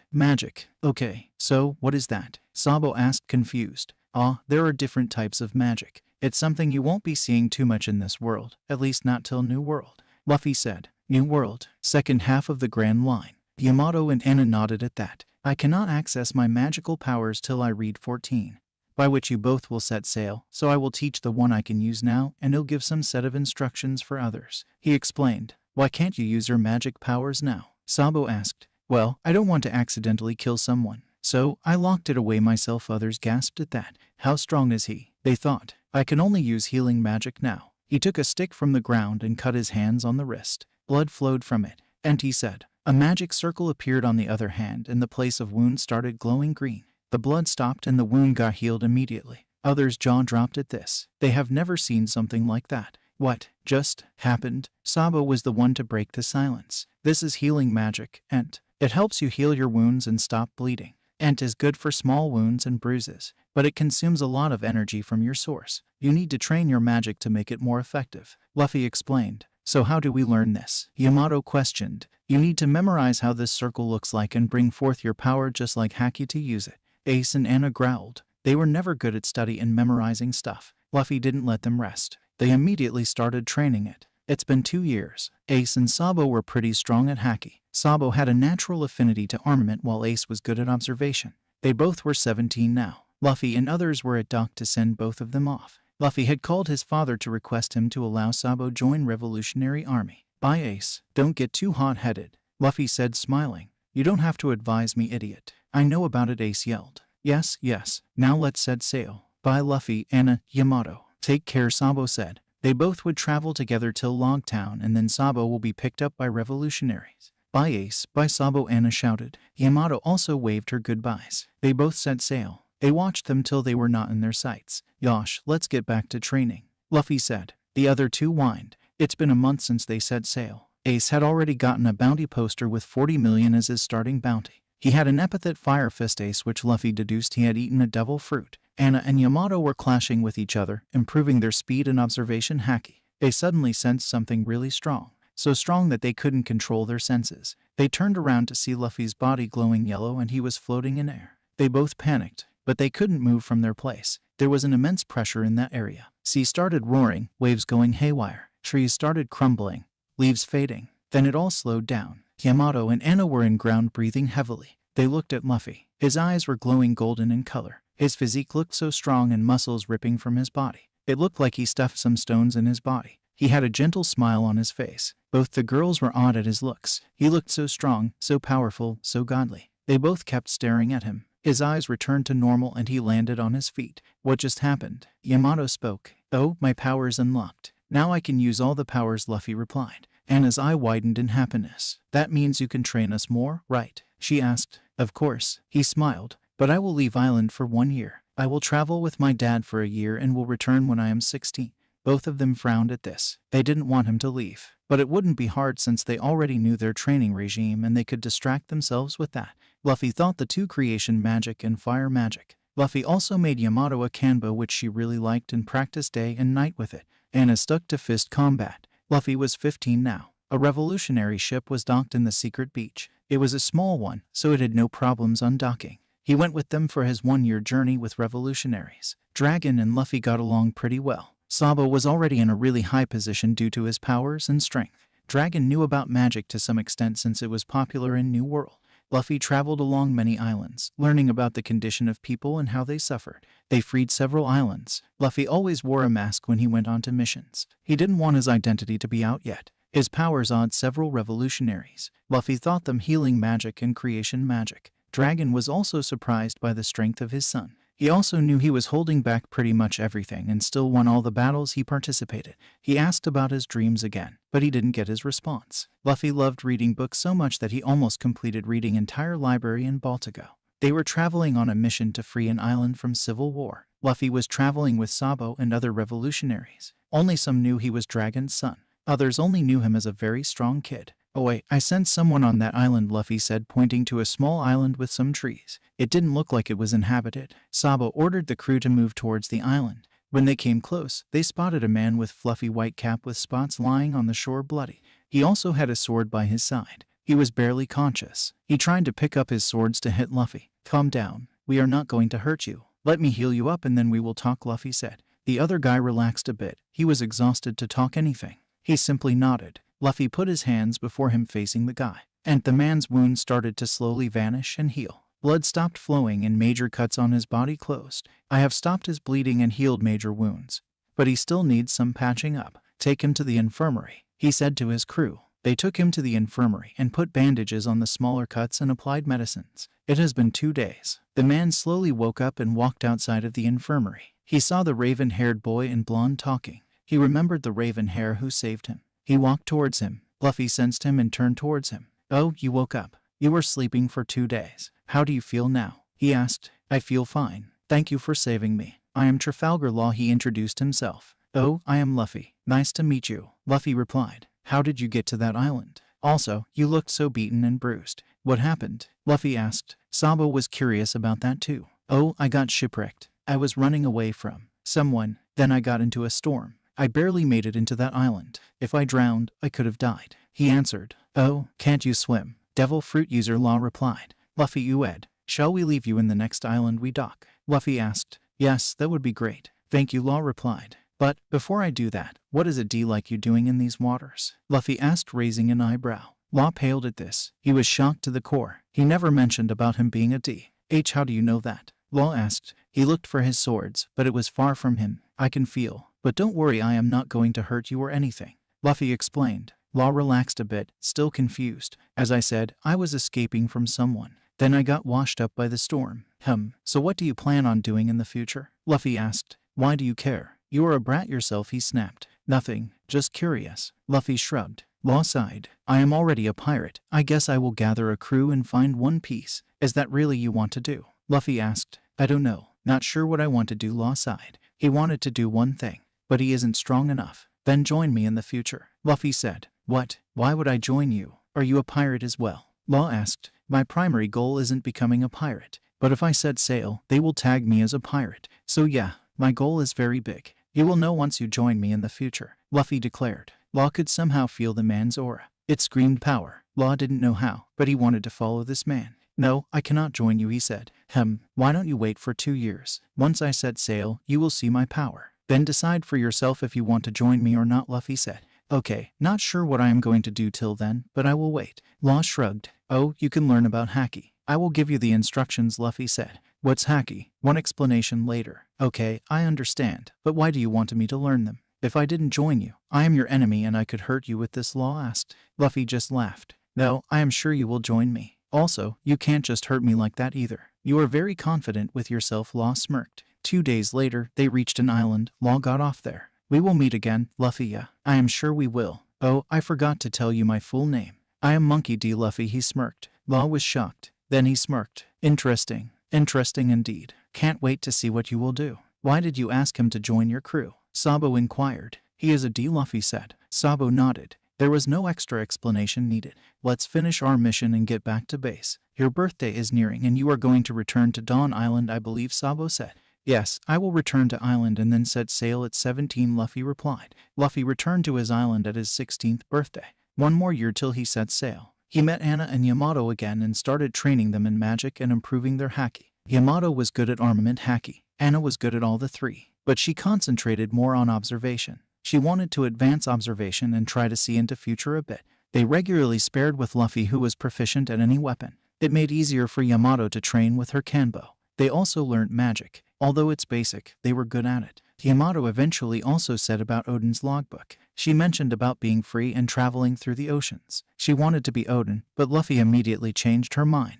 He explained about being yourself and not someone else. He wanted her to be Yamato and not Odin. They also sometimes raided the town to get money for their travels. But unknown to the girls, Luffy had already collected a lot of money from his time in Shanks' ship and Revolutionary Army. It totaled up to 100 million billies. Time passed by quickly. Luffy had grown up into a fine young man, with muscles ripping out of his body. He looked so strong, but he used illusion magic and concealed himself into looking a bit weak. He didn't need all 8 packs to be visible. 6 would be enough, I guess. He stood at 6'5". He wore a black shirt with collars up covering his cheeks. He also wore a black pants complementing his appearance, giving it a menacing and terrifying look. Anna was 5'8". She wore a green skirt with a black pant, tightly fit around her body. Yamato was taller than both Luffy and Anna at 7'5". She wore a sleeveless white garment with a diamond-shaped design on both sides and an indigo, wisp-patterned bottom half. She wears a pair of red hakama pants and sandals. Yamato also had a large purple and white Neodasuke behind her back which held her kanbo.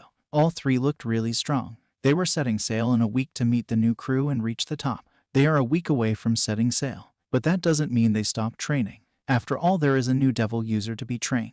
It is pretty early in the morning. Luffy, as always, woke up quickly in their tree house. After Luffy unlocked his powers, he made the tree house a bit more exquisite. He made a literal house on top of the tree with 2 rooms and a main hall decorated beautifully. It also had windows allowing natural light to come inside and light up the place. Anna was pretty tired after all the training she had been through, but still Luffy woke her up. It has been only a month since she ate the devil fruit, so she had to train it to a point where she is at least able to control her basic transformation. 1 month earlier, Anna, come here, Luffy called. He had a wooden chest with golden designs on it, which Shanks gave. It contained the devil fruit. What is it, Luffy? Anna asked. She noticed the wooden chest. She looked at him curiously. So, do you remember Shanks gave me this chest when he left? Yes, he did. So, this has a devil fruit that you tried to eat once. I stopped you from eating it back then, because eating a devil fruit that early might affect your growth. And also, we didn't know what was the devil fruit. Now I know what it is. Do you want to know? Luffy asked. Yes,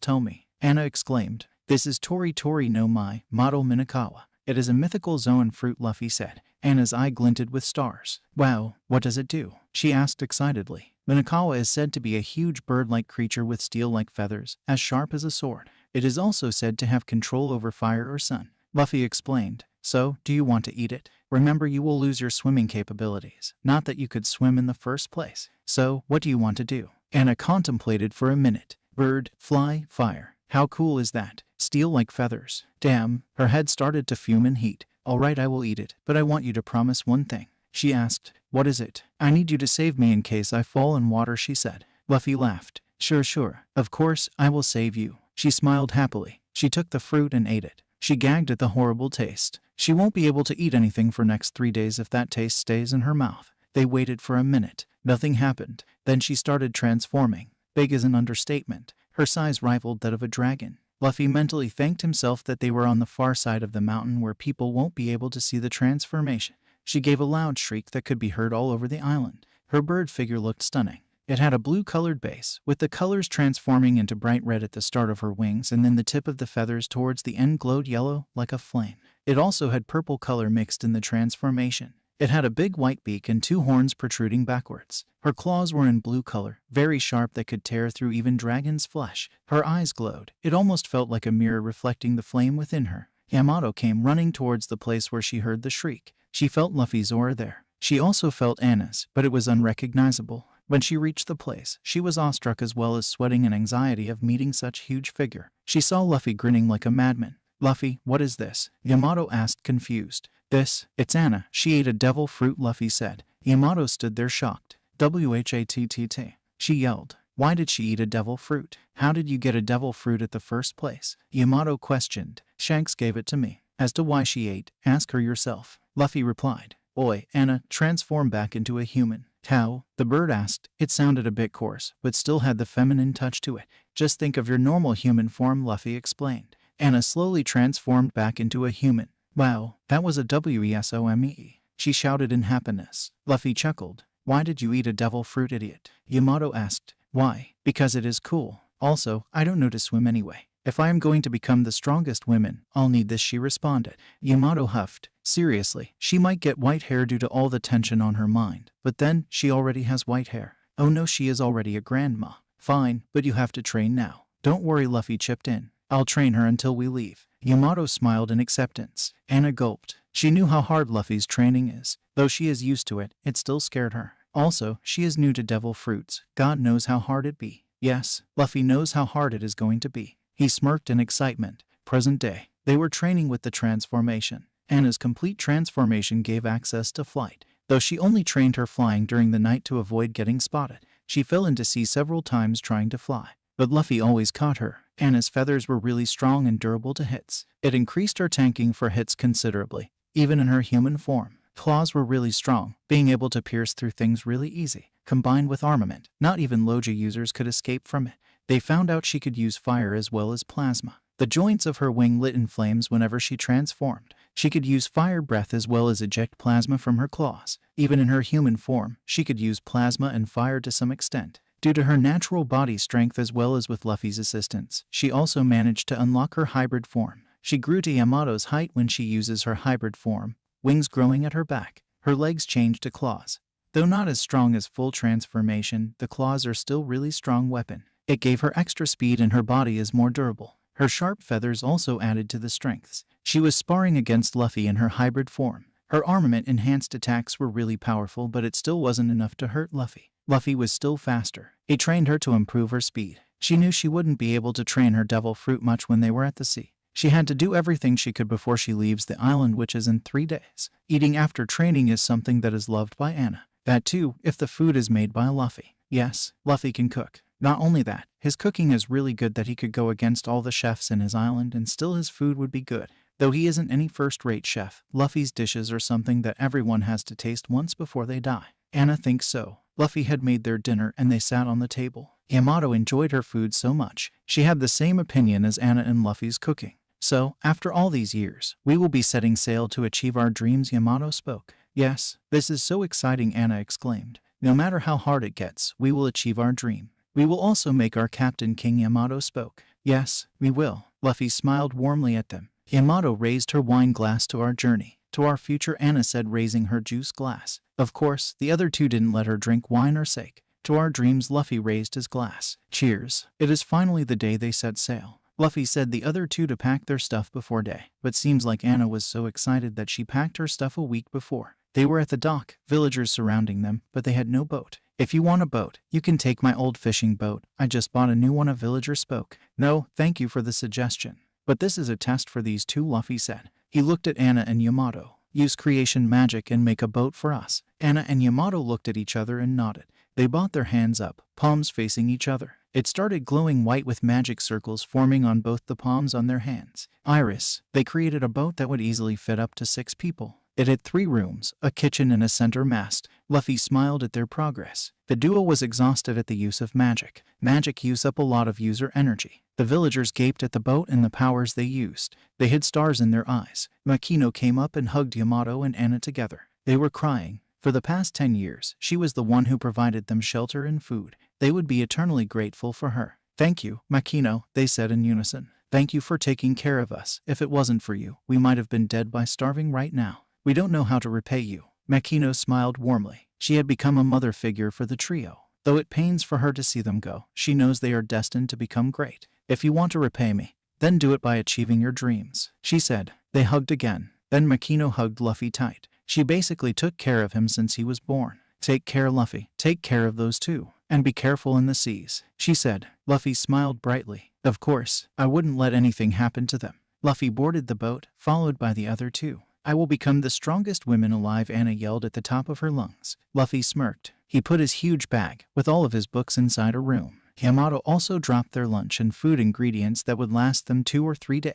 Luffy looked at the horizon, filled with water and a sun peeking from the blue. Let's set sail, he ordered. The other two replied. I will soon stand at the top of the world, as the king, Luffy thought internally. They waved at the villagers and set sail. Anna wore her straw hat that Shanks left for her. It was her treasure and she would protect it at any cost and return to Shanks once she achieves her dream. Yamato held her kambo tight. She would sail the seas and set Wano free one day. A sea king suddenly popped up from the sea to destroy the boat and eat those inside. Yamato and Anna took stance to beat it. Wait, Luffy ordered. They looked at him and relaxed their stances. Luffy looked at the Sea King, his eyes changing gold. Anna stared at him without looking away. Boy, what are you doing? You dared to destroy my ship, Luffy thought, which was only heard by the Sea King. What, you can talk with me? The Sea King asked. Of course, a god can talk to everything, isn't it? Luffy said. The Sea King started sweating. Yamato and Anna looked at him confused and at their staring competition. Why, you are so? You're reincarnated just as the legend said. The Sea King muttered in fear. Yes, I am sorry, Master. Please forgive my insolence, Sea King apologized. It's fine, but let this be a secret for now. Soon this world will know that I am incarnated as Monkey D. Luffy said. Yes, Luffy-sama. I will keep my mouth shut until you decide to reveal yourself to the world. Is there anything I could be help of? Nothing. You may go now, Luffy replied. Then I'll take my leave. Luffy-sama. The huge Sea King bowed and went inside the sea, swimming away from the boat as fast as possible. What was that? Anna and Yamato exclaimed. Oh, nothing, I was talking to it, Luffy replied nonchalantly. You can talk to them. They both yelled in unison. Did you forget who I am? Luffy asked. They both came to realization. Yeah, he could talk to them, of course. They both nodded in negative and smiled. Luffy knew quite a bit about navigation. After all, he spent his entire childhood reading dozens of books that he got from the Goa Kingdom's huge library that could be accessed only by the nobles. He returned them. Only some of them. Okay, yeah, he didn't return them. He would repay them for the books when he becomes a king. They were going towards Shell's Islands. Luffy had planned towards going to Shimitsuki village at first, but he had been hearing rumors about the pirate hunter duo around Shell's town lately. They spotted a pink-colored boat attacking on a civilian's boat. Upon closer inspection, it looked like the pink ship was a pirate ship because it had a flag with crossbones on it. Luffy smirked. Now, no one harms the civilians in front of him. If he is a king, he must protect his people. Yamato, Anna, take care of the pirate ship. I'm going to go to the other ship and check if anyone is injured, Luffy said. Other two nodded in excitement. This is the first time they were going to fight outside the island since they set sail. They jumped up the boat and went in. Gatum is teleportation magic. Only Luffy can use it for now. He won't be able to teleport himself too far. Also, it depends on the presences around the area he is teleporting. Luffy teleported himself to the civilian ship. He looked around for people who could be hurt, but no one seemed to be harmed. Maybe he should have said the other two to go easy on the captain. He looked at an orange-haired girl sneaking inside the pirate ship. Luffy watched her amused. She made her way through the ship without being noticed by someone and went inside a room. Luffy smirked and teleported himself to that room. Anna and Yamato boarded the ship. They looked around to see people around, but it seemed many were at the civilian's ship robbing them. They walked around to see a wimpy-looking pink-haired boy hiding behind a door. They were below the deck. It seemed like the boy was hiding from someone crying and was muttering something unintelligible. They walked towards him. "Oi, who are you?" Anna asked. The boy shrieked in fear and fell on his butt. He looked up to see the two women standing in front of him. He gaped at the sheer height of Yamato. He looked at her horns. Horns? The boy started sweating and gulped. He prayed to the gods that they give him a good afterlife. "You haven't answered my question," Anna insisted again. I am. CCC Kobe, he muttered. Words didn't seem to come out his mouth easily. "What are you doing here?" Yamato asked. I am with the P pirates, he said. Yamato glared at him. "So you are one of them? You attacked the civilian's ship?" she asked. "And no, actually, I was captured by the captain of this ship 2 years ago when I went for fishing. She hasn't killed me yet because I know a bit about navigation." "Then why didn't you escape yet?" Anna questioned. What? And no, it is impossible. Captain Alvida ... She could kill me. Kobe gasped. "Oh, so you are a wimp and a crybaby. Man, I hate you," Anna shrugged. Kobe cried comically. Of course, they didn't need to remind him. "Yamato, I am bored and hungry. Can we find something to eat here?" Anna asked. Yamato looked at her and shrugged. "Why not?" Excuse me, but who are you two?" Kobe asked. "Oh, we haven't introduced ourselves right. I am Anna and this is Yamato." "Nice to meet you," she grinned brightly. Kobe smiled. Maybe he could show them the pantry. "And nice to meet you too. I will show you where pantry is," Kobe said. He mentally thought if he wanted to question about them being new to the crew, maybe later. "Wow, really? Let's go," Anna exclaimed happily. They went to the pantry to see a lot of apples and other fruits laying around. Anna immediately dug in and started eating. Yamato also followed her. Are you new to the crew?" Kobe asked. The other two looked at him confused. "We aren't part of your pirate crew. We might be pirates for names, but we never harm innocent people," Yamato spoke. Kobe looked at them wide-eyed. "So, these two weren't this crew. ... That means if Alvida found out he could die." His face became pale at the thought. So you are pirates. Why did you set sail then?" Kobe mustered up his courage and asked them. "Oh, I want to become the strongest women in the world. I want to sail the sea and free a country." Kobe looked at them in shock. "Strongest women? No, impossible. Lady Alvida is far stronger than anyone I have met. She could kill you both if you are here." "Impossible ... Impa fist hit him on his head, stopping his muttering. "Why did you hit me?" he asked. "Felt so. I can't stand there saying I cannot achieve my dream. I will do everything in my power to achieve my dream. If I die on the process, it is fine with me." Anna gripped her straw hat tightly. Kobe was struck by her words. Die for the dream. He wished he was that brave. "Sorry, do you think I can achieve my dream?" Kobe asked, looking at the ground in embarrassment. "What is your dream?" Yamato asked. "My dream is to become a marine and arrest all the evil-doing pirates." "Oh, how do I know?" "If you want to know, you have to try it out yourself." "I will do it. I'll become a marine and I will arrest Alvida," he yelled with determination. Before any of them could reply, the roof broke and a figure fell through. "Who are you going to arrest, Kobe?" Another voice chipped in. Kobe's face became immediately pale. He turned around to see a huge figure standing behind him. "Hello, Lady Alvida," Kobe gasped. "Boy, Kobe.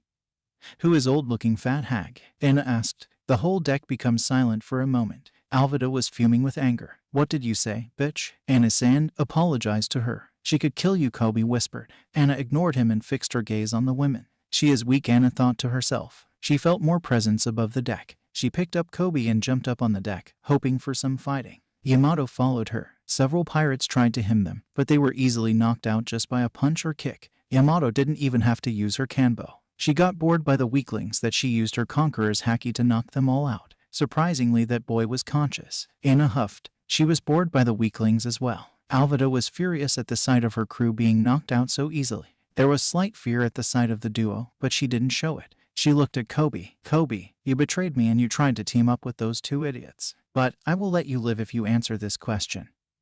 Who is the most beautiful woman in the world? Of course, that is. Kobe paused. He remembered the words of Anna. He gulped. If he wanted to achieve his dream, he has to take the first step.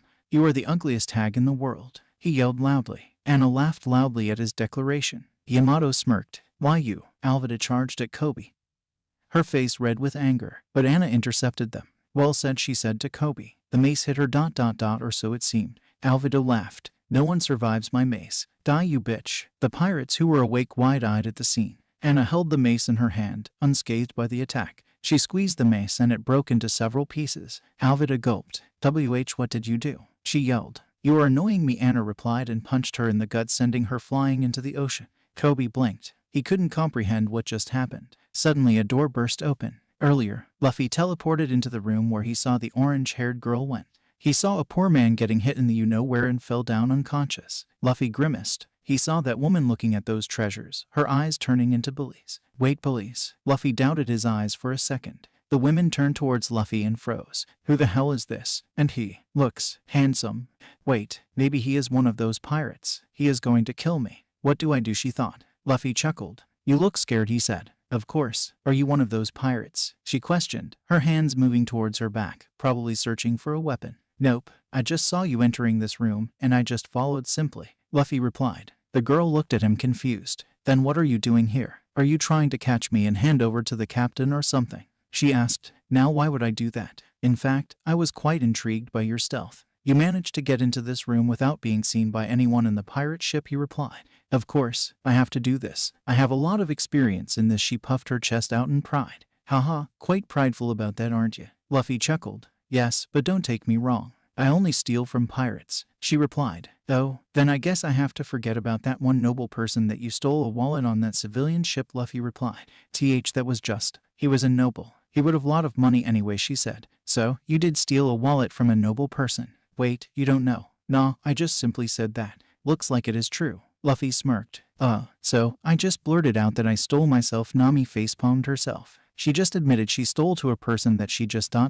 met. Wait, why are you asking about these anyway? If you aren't a pirate, who are you then? She asked, raising her eyebrows. Me, I am just a traveler with a dream. He grinned. He sensed that woman's aura. It was hurt and was in pain from a fish. He couldn't point it out clearly. He heard multiple thuds, including the orange hair falling to the ground, breathing heavily. What was that? It felt like someone crushing me, she exclaimed. Oh, you managed to stay awake during Yamato's conqueror's haki, Luffy said. Wait, what? Nothing. Anyway, I guess my friends should be done with the captain now. I guess I should go now. If we are lucky, we might meet again somewhere else. Bye, Luffy said and kicked the door open, breaking it into pieces. Present. Oh, Yamato, Anna. Looks like you are done with these pirates, Luffy smirked. Yeah, they were pretty weak. I thought I would be able to get a warm-up here, but looks like it's not going to happen. Yamato spoke. She was disappointed. Don't worry, you will meet a lot of strong people in the future. And who is that pink guy? Luffy asked, pointing at Kobe. And my name is Kobe, sir, he said. Luffy, can we take this guy to the nearest marine base and drop him off? Anna said.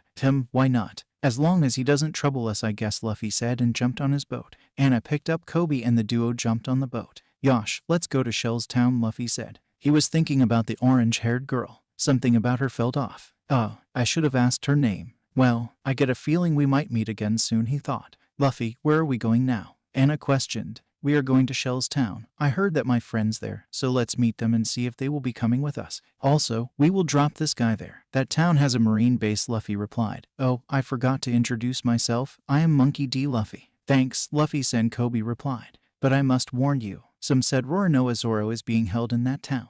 He is known to be a ruthless demon. Well, that's what I said. I am going to meet my friend, Roronoa Zoro. What? No, he is very dangerous. He could kill you. There is no way he is going to join you. Impossible. Impossible. And Kobe was hit by Luffy in his head slightly. Why? Kobe whined. Felt so. Is this guy always this annoying? Luffy asked to Yamato. Unfortunately, yes, Yamato deadpanned. Sorry, Kobe mumbled. Luffy, how do you know him? Anna asked. Zoro, I met him when I traveled with Shanks. He and his friend have great dreams. Oh, sounds exciting. Can't wait to meet them, Anna exclaimed. Same here, Yamato added. Luffy was excited to meeting them as well. He can't wait to see how much progress they have made with Haki and their swordsmanship. It took 2 days to reach Shell's town. They ran out of food the previous night and everyone was hungry. They went to a local restaurant. The restaurant owner Ririka welcomed them and gave them food. Luffy saw a small girl making rice balls.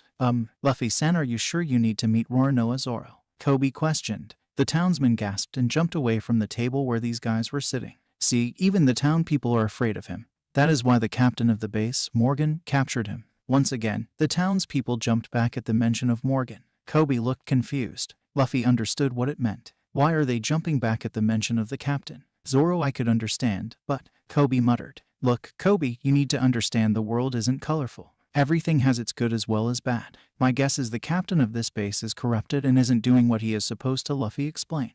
But they are supposed to protect people. Marines never do such things, Kobe replied. Believe what you want to, but also keep your eyes open and judge yourself, Luffy replied. He then got up. Anna, Yamato, stay here. I'll go to the base and drop this guy off. And also, I think I can sense Zoro here. I'll go meet him, Luffy said, and the other two nodded. Luffy and Kobe walked towards the base. When they arrived at the gate, Kobe was confused. Aren't there supposed to be Marine soldiers at the gate? He asked. Why don't you go and see if they are inside? Luffy said. I'm going to see Zoro. Zoro, he won't be outside. He is really dangerous. He could be kept inside the base in some dark room, Kobe said. Luffy went up to the wall that was covering the open grounds of the base and made himself stairs using creation magic. Then who is that supposed to be? Luffy asked, pointing inside the ground. Kobe looked confused and got up the stairs.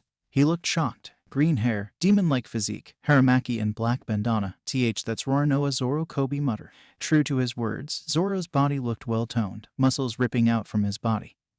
He was tied on a pole, and he had a few bruises and cuts on his body. He also looked like he hasn't eaten anything for days. You guys, get out of here. You are annoying me, Zoro shouted. Kobe paled. Luffy-san, let's get out of here. He looks so strong. Indeed, he does, but he isn't stronger than me, Luffy replied. Before anyone could reply, there was a ladder placed beside Luffy. A small girl, which Luffy remembered seeing in the restaurant.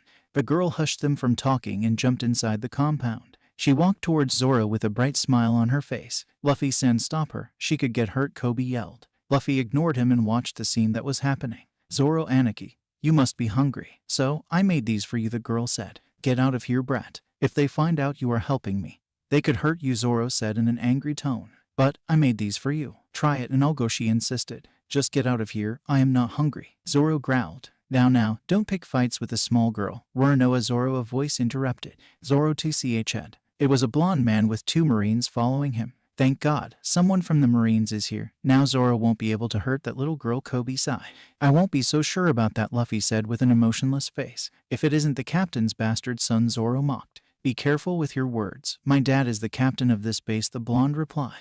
Oh, little one, are those rice balls? I will have one. He forcefully took one from her hand and put it inside his mouth. No, return it. It is for Zoro, Aniki, the girl shouted. Bleh, what the hell is this? You aren't supposed to put sugar in rice balls. You need to use salt. Salt, the blonde yelled. But, I thought if rice balls tasted sweet, it would be better. The girl explained. The blonde plucked the rice ball from her hand and started stomping on it. No, please stop. Don't stomp on them. I made it for Aniki, the girl cried. Oi, brat. Look at here, he said, pointing at a sign. This says, if any intruder tries to help this guy, they will be punished. The girl cried and looked at him. The blonde looked at the Marine soldier beside him. Throw this girl outside the wall, he said. But, sir, she is a little girl, the Marine protested. Are you trying to ignore my orders? You know very well who I am, the blonde exclaimed. The soldier picked up the girl and told her to tuck in like a ball. He threw her outside the wall. Luffy jumped backwards and caught the girl, landing on his feet smoothly. Are you okay? Luffy asked that little girl. She nodded. Good, he smiled warmly. Kobe, could you take her back to the restaurant? I'll talk to Zoro and come back, he said.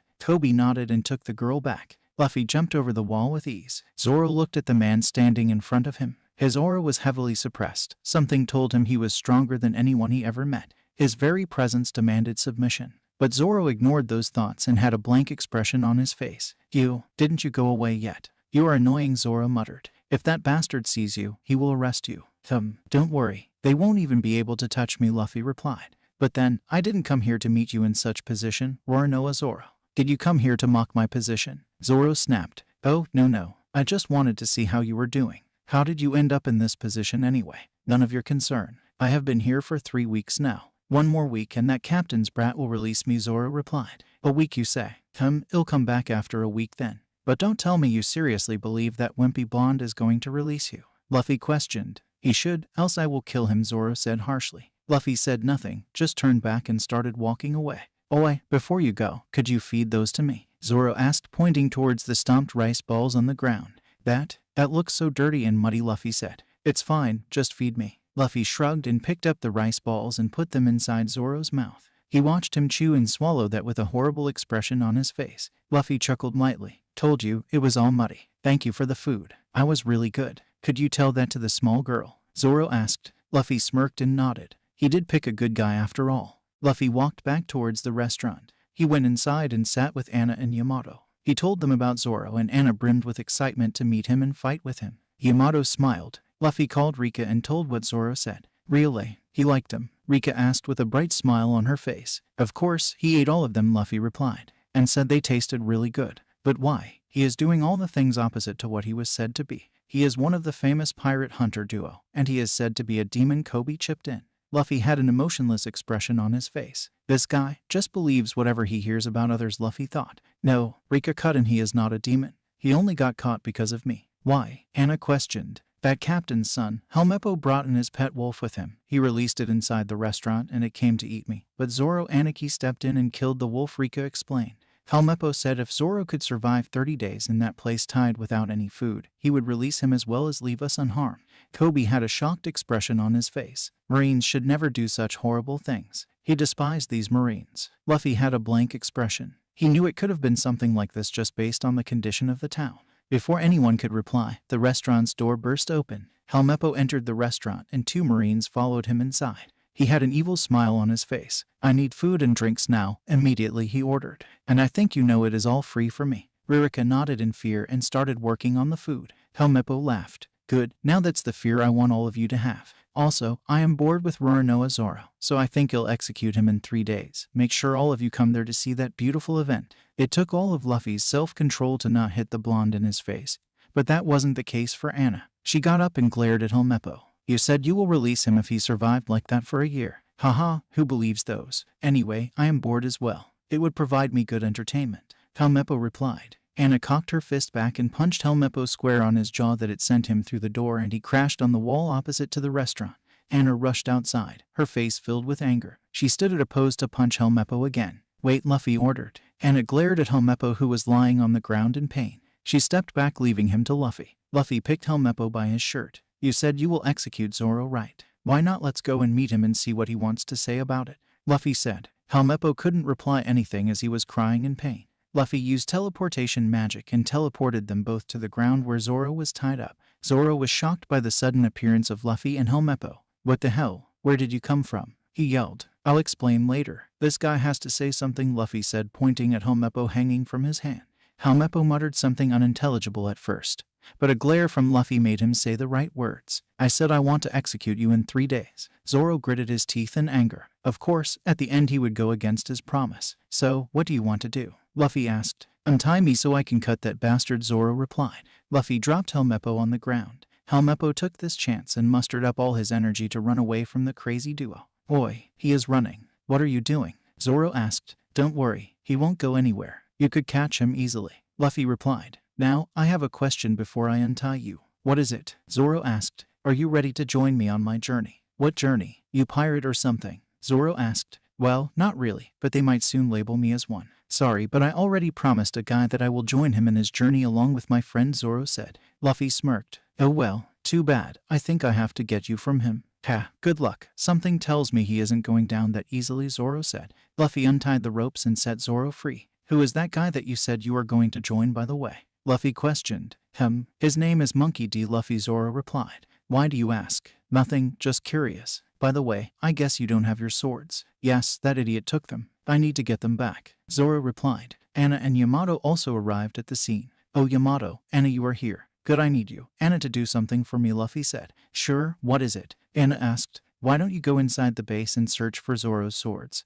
That Helmeppo might know its location. Luffy said. Anna grinned excitedly and vanished from their sights immediately, jumping at the roof of the base. Boy, wait, even if you get my swords I am not joining you, Zoro said. Why not? Luffy asked. Zoro had an irritated expression on his face. I just said that I already have someone that I want to join.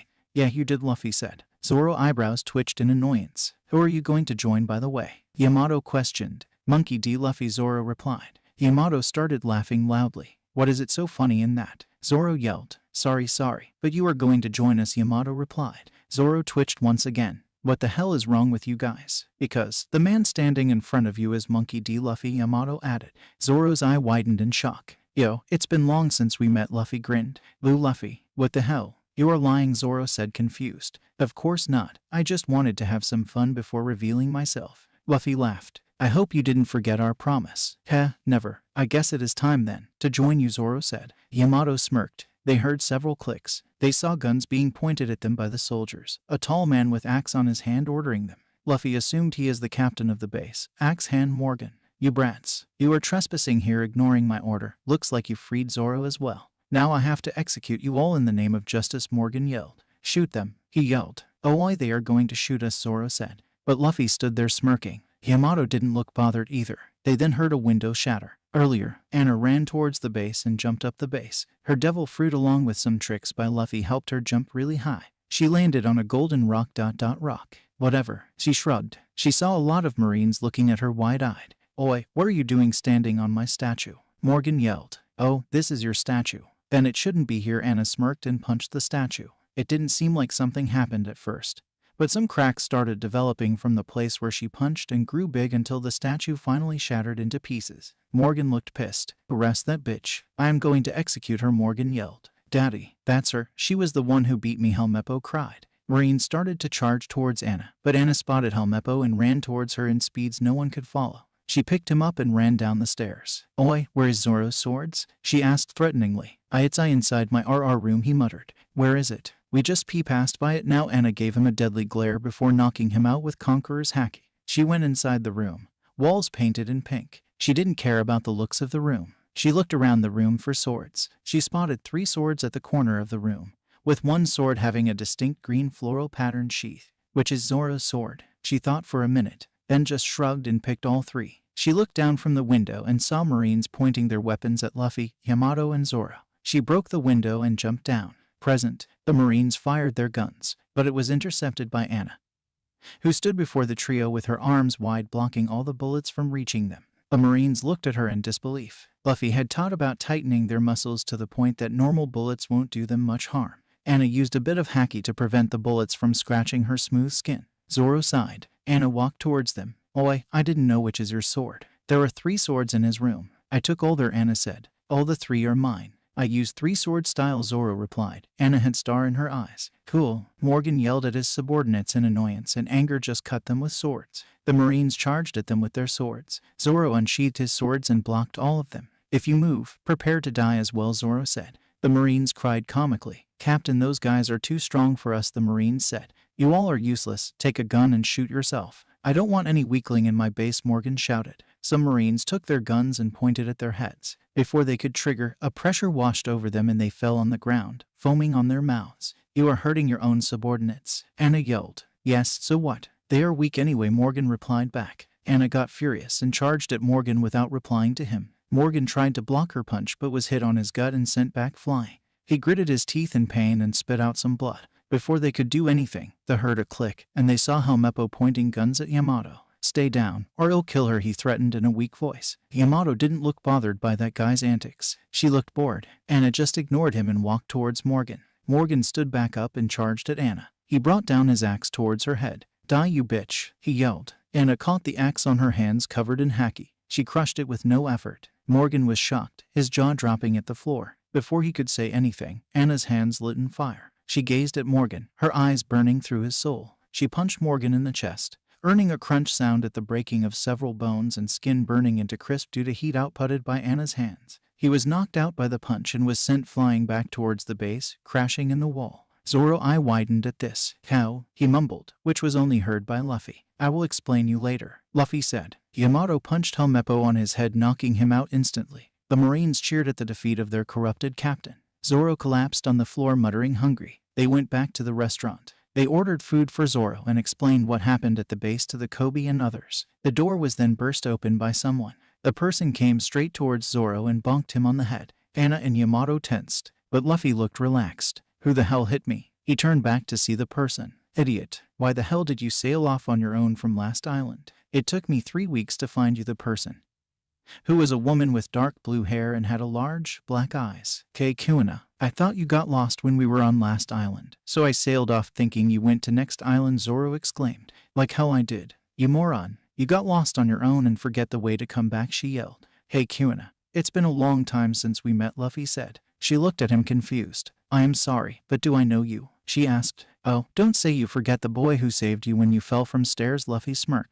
Luffy. Kuna yelled again. Haha, yes, Luffy laughed. Oh, I am sorry. We didn't introduce ourselves earlier. I am Yamato and I am Anna. They both introduced. I am Roranoa. Zoro. I am Shimitsuki. Kuna. Nice to meet you. So, you both ready to join me on my journey? Luffy asked. Huh? Oh yeah, we did promise. Of course, we've been training hard. Can't wait to see how far we progressed. Kuna replied. Zoro nodded. Then a group of Marines entered the restaurant. I am Commander Ripper, second in command of this base. Are you guys pirates? Well, not really. But soon enough the government will force us into one, Luffy replied. Ripper looked at him confused. No, we are not pirates for now, Luffy confirmed. Then, we are sorry for interrupting your meal, he replied. Luffy stood up. I may need your assistance in something, Luffy said to the commander. Yes, what can I help you with? I need you to enlist this guy in Marines. He was captured by pirates and tortured for 2 years, Luffy said. Sir, we may have to think before accepting. If he served under a pirate, he could be a spy, a Marine said. Luffy glared at him. So, where were you guys when he was tortured on the ship until we saved him?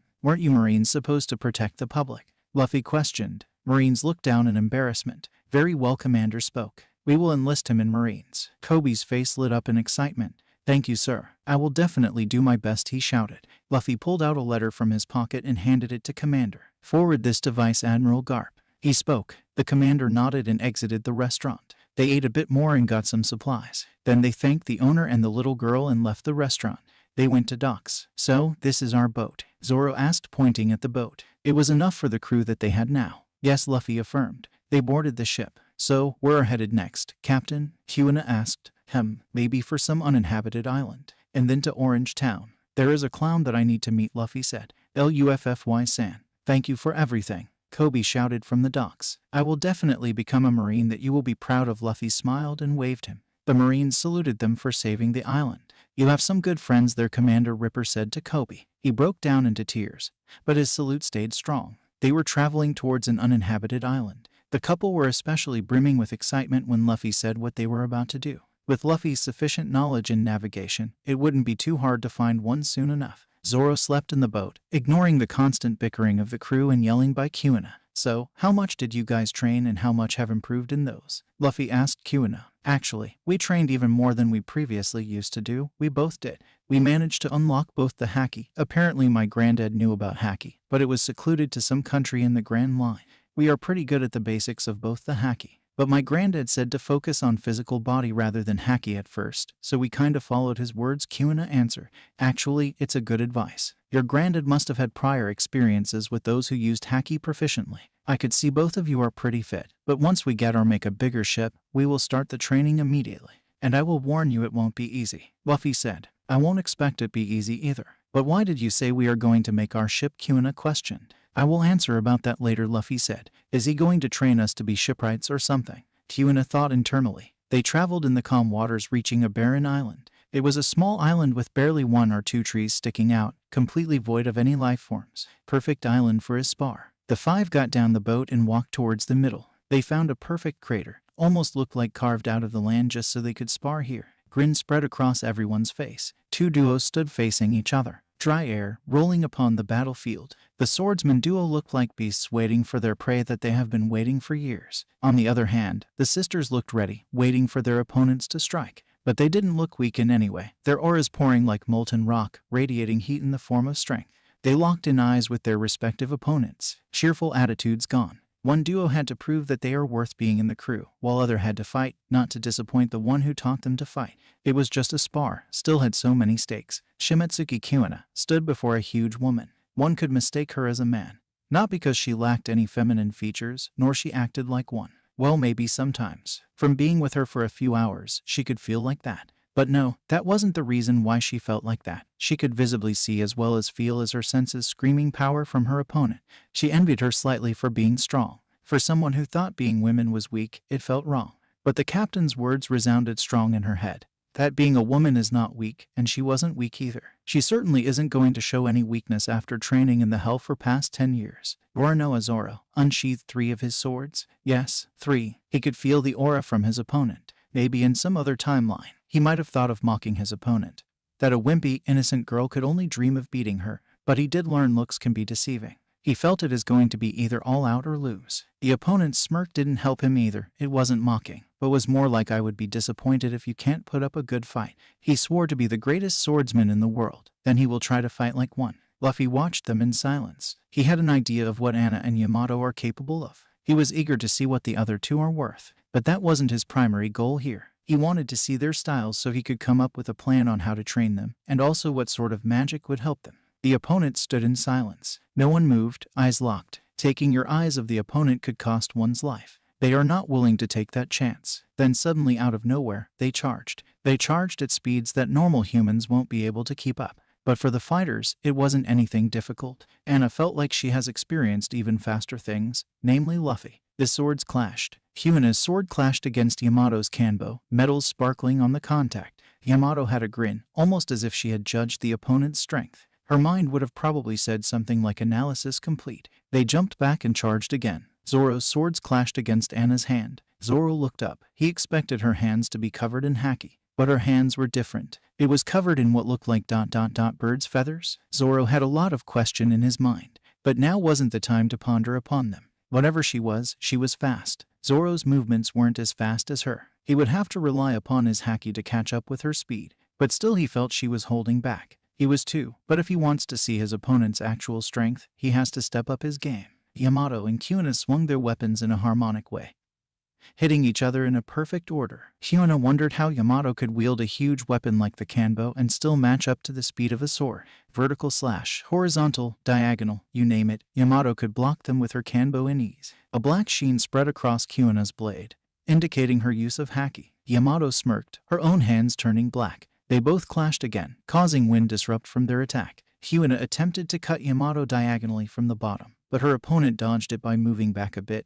then planting her foot firmly on the ground. Before Hyuna could dodge, the kanbo hit her side on the arms, sending her flying backwards. If it wasn't for the last-minute haki on her arms, the hit could have caused her a fracture, or worse, if it hit her side, breaking 1 or 2 ribs. Zoro was not on the winning side. The women in front of him had such physical strength that he struggled to keep up with. Man, what sort of training did they undergo, he thought. He covered his weapons in haki and charged towards her. She dodged it with her nimble body and gave Zoro a roundhouse kick to face. Zoro brought up his swords to block them, but skid back a few feet. He jumped at Anna, bringing down his swords in a vertical slash. Tiger hunt, he yelled. Anna crossed her hands, blocking the attack. Her feet dug inside the ground, yet she didn't bulge. She swung her foot towards Zoro's abdomen. Zoro sensed it. He moved backwards, yet he felt a cut on his arm. He looked down to see Anna's feet changed into claws. She smirked. Hyuna got up, flinching slightly at the pain on her arm. She held her sword tightly, face narrowing at Yamato. She realized Yamato's strength is superior to hers, but she isn't going down without drawing blood. She moved at great speed, slashing towards Yamato. Yamato brought up her kanbo blocking the slash, but what she didn't expect was a follow-up attack. Hyuna's sword slipped from her kanbo and went straight towards her abdomen. Yamato sensed it a few moments before and started moving towards the other side, but it still cut her on the side of her abdomen, blood leaking from it. Both of them grinned. They were going to finish this with one last attack. Hyuna tightened her grip, channeling haki into it. Yamato's kanbo sparked, lightning dancing upon it. They looked at each other, then charged. One sword style, raining slash, frostfire dance. Hyuna swung her sword, her body moving like a projectile. Yamato's kanbo gave out a chill, despite the lightning. They smashed against each other. Anna and Zoro knew they are nearing their final clash. Anna smirked. She decided she wanted her final move to be a bit fancy. Zoro crossed his swords, forming a X haki covering all the 3 swords. Anna's hands lit in fire, a bright yellow-orange flame. It soon turned into black, indicating the use of haki. They charged, Anna covering great distance than Zoro. Hellfire burst. Onigiri. Anna held one of her hands, still on fire on the trajectory of the Zoro's attack. She blocked his attack with one hand. Zoro's eye widened. She used his swords as a leverage and pushed herself onto Zoro, hitting his head with a strong punch. Oops, she thought. Zoro flew back a bit, falling on the ground unconscious. She looked at the hand with which she blocked the swords, bleeding. She looked back towards Yamato, whose opponent was on the ground panting. She noticed the cut on Yamato's abdomen. She grinned. They grinned. The new addition to the crew were strong. Strong indeed. Luffy smirked in happiness. He was right about his choices. But moreover, Zoro's sword, the one with green floral pattern. It felt familiar, but he just couldn't remember how. A question for later. He picked up Zoro and carried him to the boat. Yamato helped Kuina. Luffy used his healing magic to heal up all of his crew. Zoro was still knocked out, probably due to a concussion on his head. They moved towards their next destination, Orange Town. Zoro woke up after half an hour. His head was groggy from the concussion. He was on the sea, on the boat. He sat upright, looking around, to find Luffy sitting on the railing facing the sea. He walked up to him. "Oh Zoro, you are awake," Luffy said, without turning back. "Yes, still having a mild headache due to the concussion. Don't worry, it will go away," Luffy assured. "Yeah, so, how did you like our fight?" Zoro asked. "Oh, it was great. You both fought really well. A good control over Haki and your physical strength and speed was great. Both of your defense lacked. But no worries, we will start training on that soon," Luffy concluded. Zoro sighed in relief. He had been afraid that Luffy might think they were weak. Kuina walked outside of the room where she was resting. She had heard the conversation of Luffy and Zoro and felt relieved that Luffy had a positive view about their performance. She approached them. "So, Luffy, what power does Anna have? For a fact I know hands changing into bird-like feathers is not a normal thing." Zoro asked. "Oh, she ate a devil fruit. She has the powers of a mystical bird," Luffy answered. Zoro nodded at the answer. He didn't have to inquire more about that. He isn't going to eat devil fruit, since it takes away his ability to swim as well as his feeling that fighting swordsmen with the help of a devil fruit dishonorable. Kuina felt the same about devil fruits. Their aim of becoming the best would solely rely on their strength and not on some devil fruits. "So, Luffy, what are we going to train when we get a bigger boat?" "I am a bit curious about it," Kuina asked. "Improving your haki as well as magic." "Magic? I mean, we aren't going to eat any devil fruits which are supposedly magic fruits. Do you mean we will eat one?" Kuina asked, confused. "No, this is different. Don't worry, you aren't going to lose your ability to swim or anything like that. This is pure magic. I'll demonstrate when I have the chance. Magic is used a lot in the second part of the Grand Line as I heard about it," Luffy answered. Kuina and Zoro nodded, seemingly a bit unsatisfied. "My guess is that the man you both are trying to beat also uses magic to a great extent," Luffy said. Now that got their attention, face visibly lightening up in excitement. Luffy chuckled. This is going to fun, he thought. They saw 3 people floating in the water, struggling to swim. Luffy ordered to pick them up. When they got on the boat, they immediately pulled out their knives and started demanding their money and valuables. They were part of Buggy pirates. Luffy laughed out loud. They looked at him confused. "You guys seriously think you could take on 5 people and escape with ease?" Luffy questioned. "Those 3 wouldn't need 5 to fight. One of them is more than enough to send them flying to the next island." Those 3 looked around, face starting to sweat in fear. But still, it's not like they are some fearsome pirates or famous bounty hunters like Roronoa Zoro or Shimotsuki Kuina. "Oi, how do the bounty hunter duo look like?" one of the pirates asked to another. "Oh, green haramaki, 3 swords." He started. The trio's eyes fell on Zoro. "Are you Roronoa Zoro?" they asked. Zoro nodded, bored. They gulped. "Oh well, might as well surrender now." Luffy smirked. They at least got someone idiots to row the boat now. They could reach next island faster. They docked at Orange Town. They couldn't see any people around the docks. Anna knocked out the 3 pirates and threw them from the boat. They heard a huge explosion on the side of the island. They will have to check that out later. Luffy helped Yamato tie the boat to the dock. Apparently, Zoro vanished. Kuina groaned in frustration. She explained the poor direction sense of Zoro and went after him. Luffy and the duo walked around the town. A girl with orange hair, which Luffy remembered meeting in the ship, came running towards them chased by 3 pirates. She looked at Luffy and had an evil smirk on his face. "Oh boss, you came to save me? Thank you. I'll leave them to you," the girl said and tried to run away. But before she could, Luffy grabbed her by the neck, holding her like a cat. "I am not your boss. This is your own fight. Now, defeat them." He dropped her before the 3 pirates. "What? Oi, you are boss." She tried to reason him into fighting so she can escape. "No," she gulped. "She is going to die today." She assembled her wooden staff and held it tight, shaking in fear. The 3 pirates charged at her. The girl closed her eyes and swung the staff towards them. She didn't feel hitting anyone, but she heard 3 thuds. She opened her eyes, only to see the 3 pirates lying on the ground, foaming on their mouths. Am I stronger than I thought?" She questioned herself, looking at her hands. "No, you didn't hit them." She did. Luffy pointed at Anna. The girl blinked. How the hell did she hit them? I didn't hear her hitting any of them, she thought. You are lying. How could she hit without making any sounds? The girl questioned.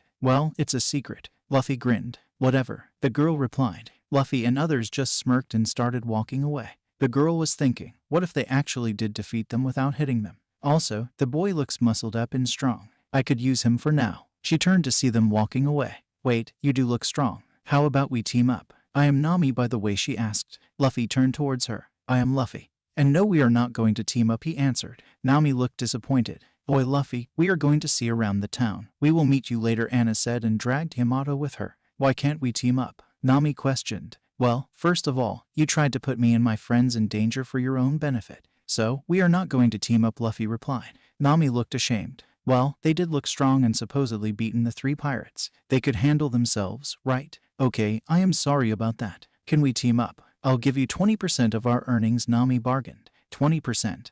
That's a lot I am willing to give up, she thought. No, I don't need your money either. Also, what reason do I have to team up with you? Luffy questioned. I am the best navigator in the East Blue. I could take you wherever you need, she said with a proud look on her face. Well, I do quite a bit about navigation myself. Navigation in East Blue isn't a hard task in any way, Luffy answered in a bored tone. Nami looked frustrated. Of course, he would know about navigation. She was desperately thinking of a reason to team up. She looked up to see Luffy already walking away from her. She ran behind him. Wait, I could sense storms in their patterns as well, she said. It was a risky move. She had no idea what sort of a man Luffy is. She could just get captured by him and she might not come out alive. But it seemed like it was working. Luffy pondered over the reason while walking.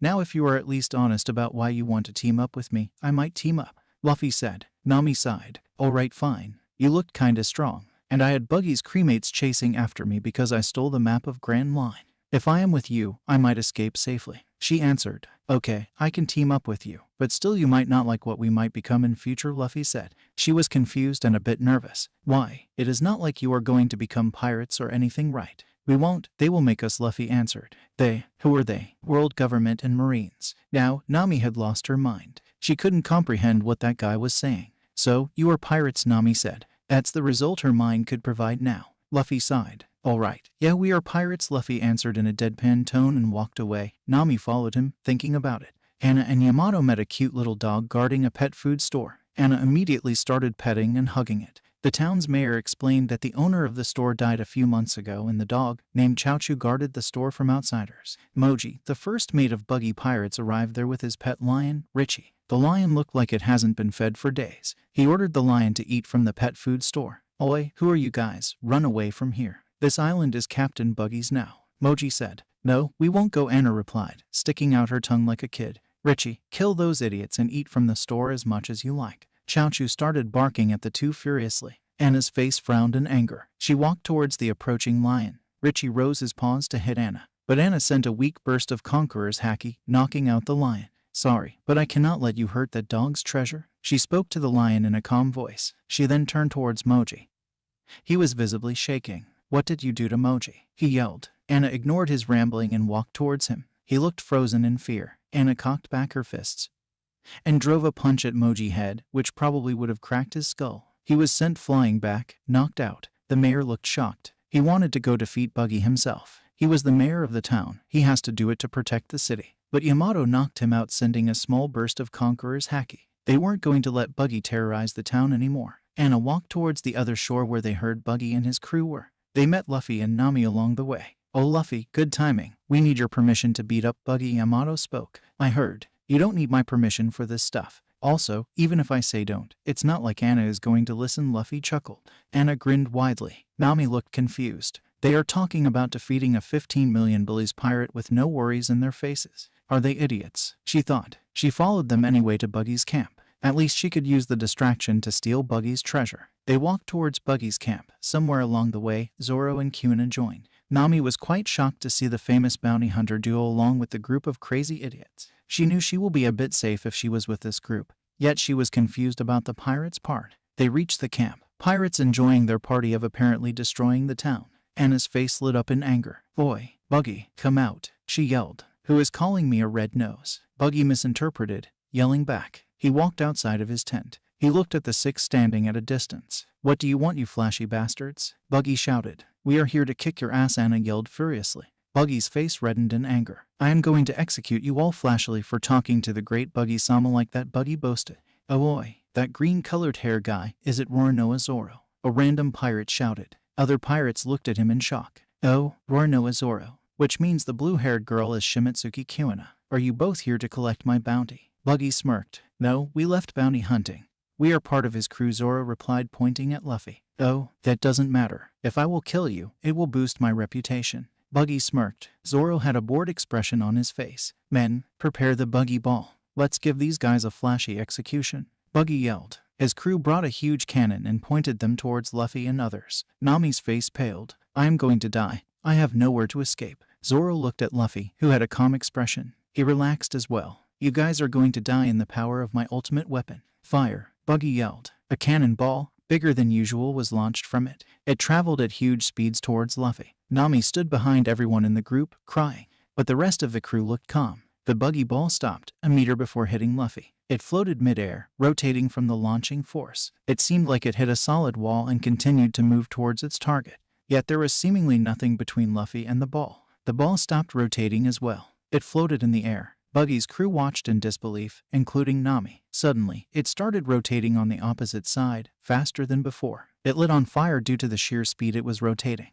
The fireball was launched towards Buggy and his crew faster than its original speed. Everyone was too shocked to move away from the projectile's path quickly. It caused an explosion on the other side, trailing leading up to the shore. When the smoke cleared up, Luffy and others noticed Buggy covering himself with 2 of his crewmates to protect himself from the cannonball. Anna's rage increased. She was visibly shaking with anger. She hated putting the crew in danger for her own safety. "Captain, let me handle these." A man sitting on a unicycle came forward with 2 swords on his hands. "Very well, Kabaji, make sure to kill them. They should pay after causing such thing to my crew," Buggy said. "I'll take the makeshift swordsman," Zoro said. "I'll take out Buggy," Anna said. Luffy nodded. They both stepped forward to fight. The swordsman in the unicycle, Kabaji, cycled towards Zoro. "It is an honor to fight with the famous Roronoa Zoro," he said. "I wish I could say same about you. But I don't think I feel the same way," Zoro replied nonchalantly. "You will, once I defeat you," he yelled and charged at Zoro. Zoro unsheathed 2 of his swords. He blocked the incoming barrage of slashes with ease. Kabaji was furiously striking,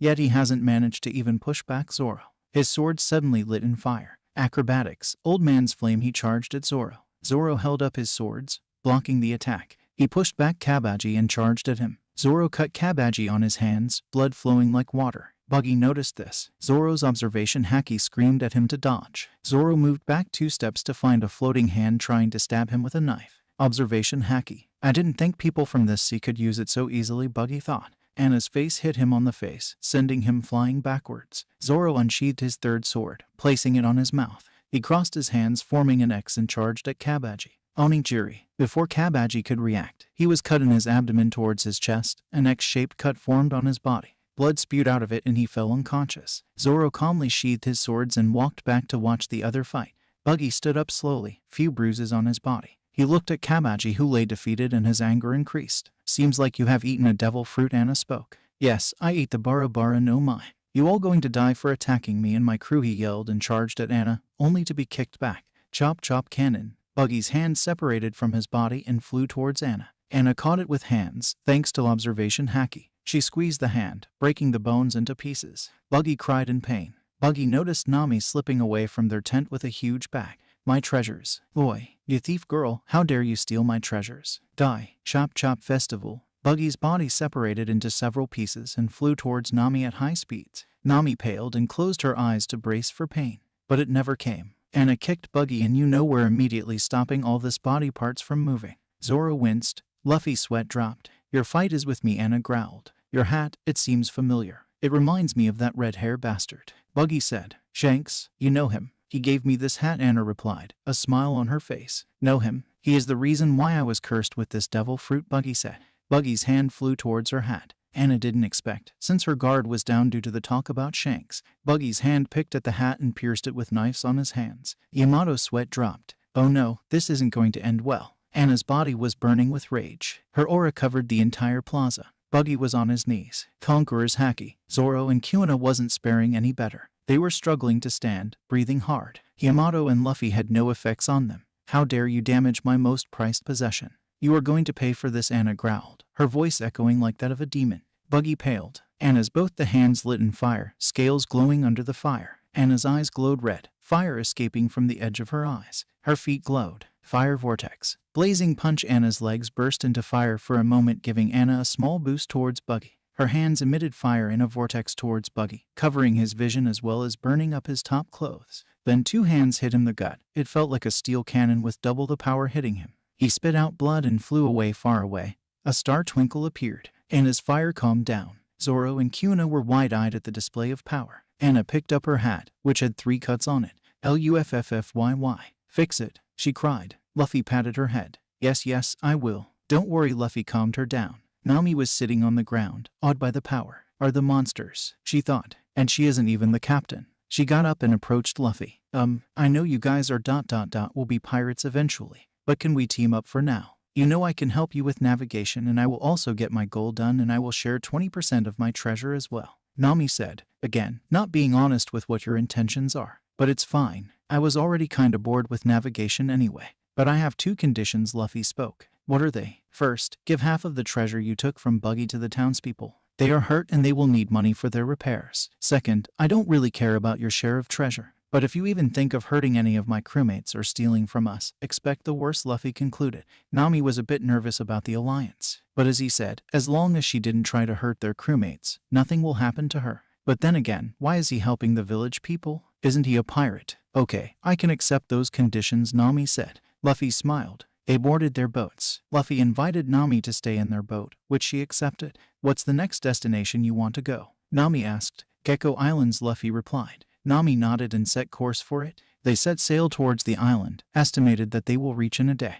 Thank you for saving the town. Come back again whenever you want, Mayor yelled from the docks. Anna waved enthusiastically. Sure, old man. Oi Zoro, what is the sword with the green floral pattern? Luffy asked curiously. This? I don't know its exact name. I called it Dawnbreaker. It is of a higher quality than my other 2 swords, Zoro replied. Where did you find it? I found in an island inside a rock. It was sticking out. I reached the island by accident, because ... it suddenly appeared on my way. Zoro replied. He got lost. Interesting. It's the holy sword in Idio. It is one of the great swords that existed from the start. It doesn't rely on users' magic. Rather, it relies on user skill. It is said it takes extreme will to control that sword. Let's see if you can do that, Zoro. Luffy thought to himself. That's great. It looks like a nice sword. Luffy replied. Luffy can't wait for what would happen in the future. Okay, sadly the chapter is over. And if you enjoyed the video, just leave a like and subscribe with post notification. So when the next chapter is ready, you will be notified. Okay, see you in the next video. Bye. Okay, sadly the chapter is over. And if you enjoyed the video, just leave a like and subscribe with post notification. So when the next chapter is ready, you will be notified. Okay, see you in the next video. Bye.